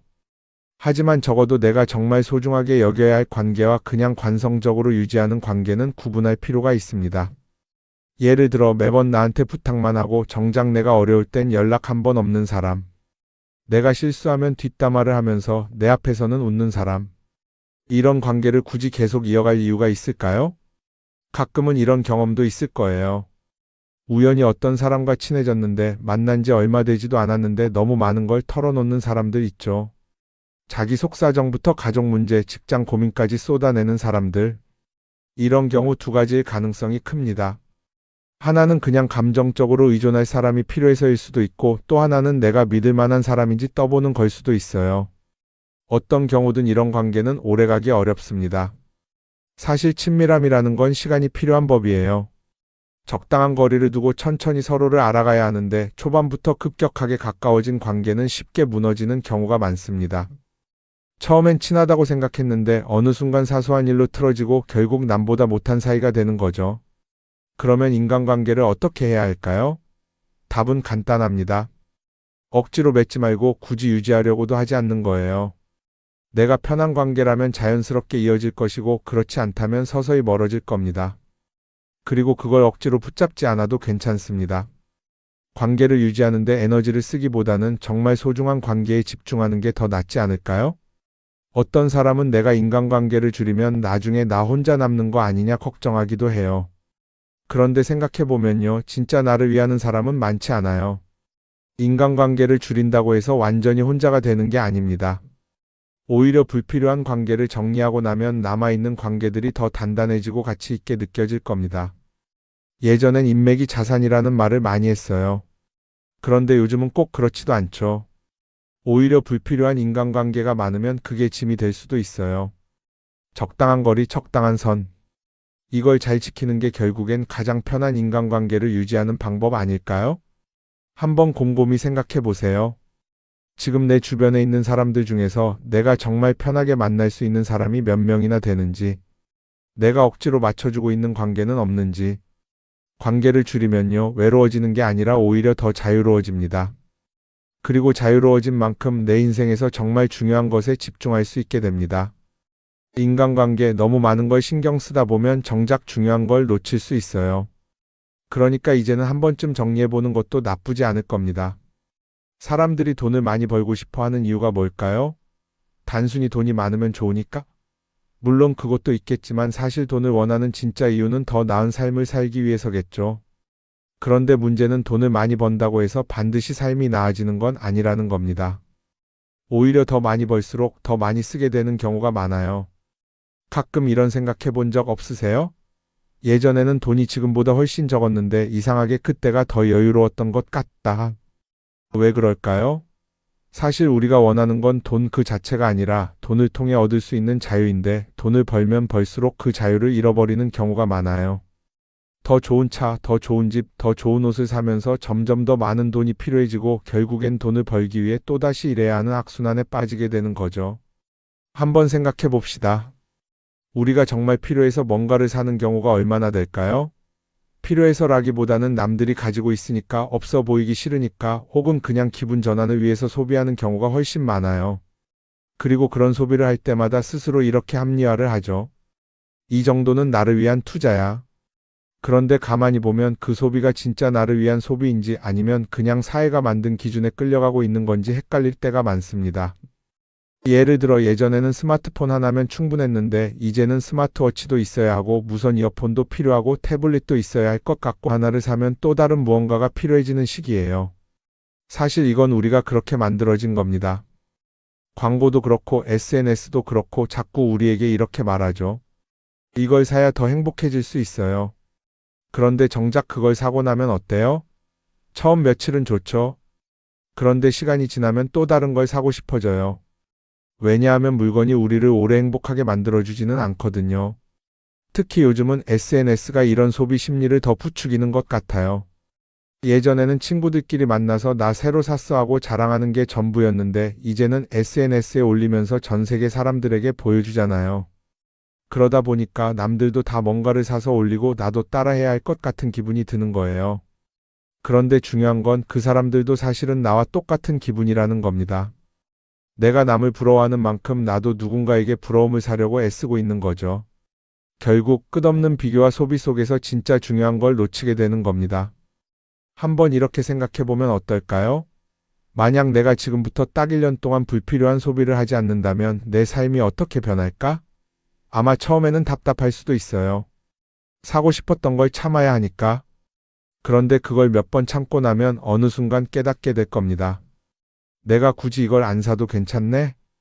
그렇게 불필요한 소비가 줄어들면 자연스럽게 돈이 쌓이겠죠. 그런데 돈이 쌓이는 것보다 더 중요한 게 있어요. 바로 마음의 여유가 생긴다는 겁니다. 돈을 쓰지 않는다고 해서 불행해지는 게 아니라 오히려 소비로부터 자유로워지면서 진짜 행복을 찾을 수 있어요.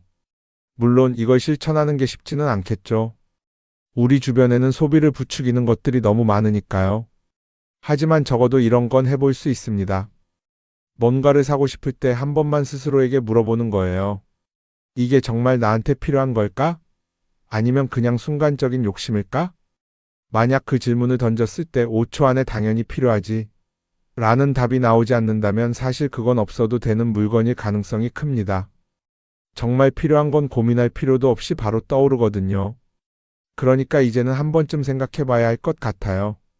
나는 지금 내가 원하는 삶을 살고 있는 걸까? 아니면 남들이 만든 기준에 맞추기 위해 내 시간을 팔고 있는 걸까? 소비를 줄인다는 건 단순히 돈을 아끼는 게 아닙니다. 그건 결국 내 삶의 선택권을 되찾는 일이거든요. 돈을 많이 버는 것도 중요하지만 더 중요한 건 그 돈을 어떻게 쓰느냐입니다. 그리고 때로는 아무것도 사지 않는 게 최고의 선택일 수도 있어요. 우리는 요즘 SNS 없이 사는 게 거의 불가능한 시대에 살고 있죠. 아침에 눈 뜨자마자 휴대폰을 확인하고 출근길에도 SNS를 보고 잠들기 전까지도 계속 들여다봅니다. 그러면서 남들이 어떻게 사는지 보고 나도 모르게 비교하게 되고 때로는 초조해지기도 하죠. SNS에 올라오는 사진들 한번 보세요. 맛집에서 멋진 음식을 먹고 해외여행을 다니고 좋은 옷을 입고 성공한 삶을 사는 사람들. 그런데 가만히 보면 이 사람들이 정말 행복해서 저런 사진을 올리는 걸까요? 아니면 그냥 행복해 보이고 싶은 걸까요? 실제로 SNS에 가장 많이 올라오는 사진이 뭔지 아세요? 남들이 부러워할 만한 순간들입니다. 집에서 편하게 쉬고 있는 모습이나 출근길에 지친 얼굴, 어제 먹다 남은 배달 음식 사진 같은 건 잘 안 올리죠. 대신 멋진 레스토랑, 명품 가방, 고급 호텔 같은 것들이 올라옵니다. 왜 그럴까요? 결국 SNS는 보여주기 위한 공간이기 때문입니다. 여기서 중요한 게 있어요. 우리가 SNS에서 보는 건 그 사람의 삶 전체가 아니라 편집된 일부 장면이라는 겁니다. SNS는 마치 한 편의 다큐멘터리나 영화처럼 잘 꾸며진 장면들만 보여줍니다. 그런데도 우리는 그걸 보면서 아, 저 사람은 나보다 더 행복하구나 하고 착각하죠. 예를 들어 SNS에서 한 친구가 해외여행을 가서 아름다운 풍경을 찍어 올렸다고 해볼게요. 우리는 그걸 보면서 부럽다, 나도 저렇게 살고 싶다라고 생각하겠죠.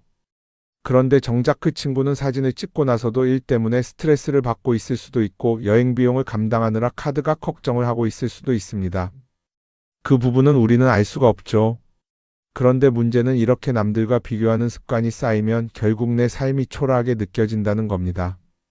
원래는 그냥 조용히 살아도 괜찮았는데 SNS를 보고 나면 나만 뒤처지는 것 같고 뭔가를 더 해야 할 것 같고 괜히 불안해지죠.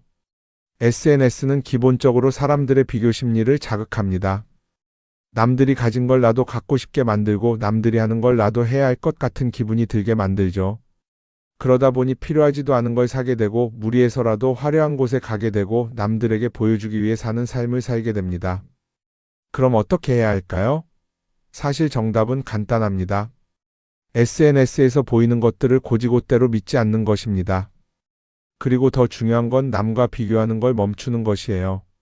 어떤 사람이 비싼 차를 타고 다닌다고 해서 그 사람이 꼭 행복한 건 아닙니다. 좋은 차를 타고 다니지만 밤마다 사업 걱정에 잠 못 이루는 사람도 많아요. 반대로 대중교통을 이용하지만 마음 편하게 사는 사람도 있죠. 결국 행복은 보이는 것이 아니라 느끼는 것입니다. SNS를 덜 보면 덜 불행해진다는 연구 결과도 있어요. 하루 종일 남의 삶을 보면서 비교하는 시간을 줄이면 내 삶에 집중할 수 있는 시간이 많아지는 겁니다. SNS를 완전히 끊을 필요는 없지만 최소한 그 안에 있는 것들이 전부 진짜라고 생각하지 않는 태도는 필요합니다. 우리는 누구나 자신만의 속도로 살아가고 있어요. 남들은 남들대로 사는 거고 나는 나대로 살면 됩니다. SNS에서 남들의 화려한 모습을 볼 때마다 한 번쯤 이렇게 생각해 보세요. 이건 그 사람이 보여주고 싶은 삶일 뿐이다. 그러면 조금은 편해질 겁니다. 사람들은 다들 자기 인생을 살아간다고 생각하죠. 그런데 가만 보면 정말 자기 인생을 사는 사람이 얼마나 될까요? 많은 사람들이 사실은 남이 만들어 놓은 기준에 맞춰서 살고 있어요. 좋은 대학, 좋은 직장, 좋은 차, 좋은 집. 다들 이런 걸 목표로 삼지만 정작 내가 원하는 삶이 뭔지 깊이 생각해 본 적이 없는 경우가 많아요. 이건 어릴 때부터 교육받아온 방식과도 관련이 있어요. 우리는 어릴 때부터 이렇게 살아야 한다는 틀 안에서 자라죠. 공부 열심히 해서 좋은 성적을 받아야 하고 좋은 직장을 가져야 하고 결혼도 적당한 때에 해야 하고 마치 인생이 정해진 수순이라도 있는 것처럼요. 그러다 보니 나 스스로 정말 원하는 걸 고민하기보다는 그냥 남들이 정해놓은 목표를 따라가게 돼요. 그런데 이렇게 남의 기준에 맞춰서 살다 보면 어느 순간 공허함을 느끼게 됩니다. 이게 정말 내가 원했던 삶인가? 하는 의문이 들 때가 오죠. 어릴 땐 성적이 목표였고 사회에 나와서는 연봉이 목표였고 결혼하고 나서는 아이 교육이 목표였는데 그 목표를 이루고 나면 허무한 거예요. 계속 뭔가를 이루긴 했는데 정작 나는 어디에 있는지 모르겠는 거죠. 진짜 중요한 건 내가 원하는 게 뭔지를 아는 것이에요. 그런데 이게 쉽지 않죠. 오랫동안 남의 기준대로 살아왔기 때문에 막상 내가 정말 원하는 게 뭐지? 하고 물어보면 선뜻 대답하기 어려운 경우가 많아요. 하지만 이 질문을 하지 않으면 우리는 평생 남이 정한 기준 속에서 살게 됩니다. 그럼 어떻게 해야 할까요? 첫 번째로 필요한 건 내가 왜 이런 생각을 하게 됐는지 스스로 점검하는 거예요. 예를 들어 내가 비싼 차를 사고 싶다고 생각한다면 그게 정말 내 필요 때문인지 아니면 남들에게 잘 보이기 위해서인지 한번 따져봐야 해요. 만약 남들이 나를 어떻게 볼까 하는 게 더 중요하다면 그건 내 기준이 아니라 사회가 만들어 놓은 기준일 가능성이 큽니다. 두 번째는 다른 사람의 의견에 휘둘리지 않는 연습을 하는 거예요. 우리는 살아가면서 끊임없이 남들의 평가를 받죠. 그 나이에 그런 걸 시작한다고? 지금 그게 가능하겠어? 이런 말들이 우리를 흔들어 놓습니다. 그런데 그런 말에 신경 쓰다 보면 결국 아무것도 하지 못하게 돼요. 중요한 건 남들이 뭐라고 하든 내가 결정하는 거예요. 물론 남의 조언을 들을 수도 있고 참고할 수도 있죠. 하지만 최종 결정은 항상 내 몫이어야 합니다. 내가 결정하고 내가 책임지는 거. 그렇게 해야 내 삶을 온전히 내 것으로 만들 수 있어요. 세 번째는 내가 한 선택에 책임지는 자세를 가지는 거예요. 많은 사람들이 무언가를 선택하고 나서도 후회하죠. 괜히 이걸 했나? 이 선택이 잘못된 건 아닐까? 그런데 한 가지 확실한 건 후회한다고 해서 과거가 바뀌지는 않는다는 거예요. 내가 한 선택이라면 그 선택이 틀렸다고 해도 받아들이고 그 안에서 최선을 다하는 게 더 중요해요. 이렇게 말하면 그럼 실수하면 어떡하죠? 라고 걱정하는 분들도 있을 거예요. 하지만 생각해보면 우리가 실수를 두려워하는 이유도 결국 남의 시선 때문이에요. 내가 실패하면 남들이 날 어떻게 볼까? 이런 걱정이 더 크죠. 그런데 남들은 생각보다 우리한테 관심이 없어요. 우리가 성공하든 실패하든 남들은 자기 삶을 사느라 바빠요. 그러니까 내 인생의 주인은 결국 나 자신이라는 걸 명확히 할 필요가 있어요. 내 선택을 하고 그 선택에 책임지면서 남이 아니라 나에게 맞는 길을 찾는 것. 그게 진짜로 내 삶을 살아가는 방법이 아닐까요? 어쩌면 우리는 너무 오랫동안 이렇게 살아야 한다는 틀 속에 갇혀 있었는지도 모릅니다. 하지만 이제는 한 번쯤 생각해 봐야 합니다. 나는 진짜 내 삶을 살고 있는가? 그리고 만약 아니라면 지금부터라도 조금씩 바꿔보면 어떨까요? 동글동글 콩으로 만든 청국장 동글동글 콩으로 만든 청국장 찌개로도 먹고요 가루는 생수에도 타서 먹어요 우리 모두 건강을 챙겨봐요 생태맘 청국장 동글동글 콩으로 만든 청국장 동글동글 콩으로 만든 청국장 성필리포 생태마을 생태맘장터의 청국장 가루가 유명합니다. 구매하시면 인생 스케치 채널과는 무관하며 성필리포 생태마을의 국내외 비영리 활동에 도움이 됩니다.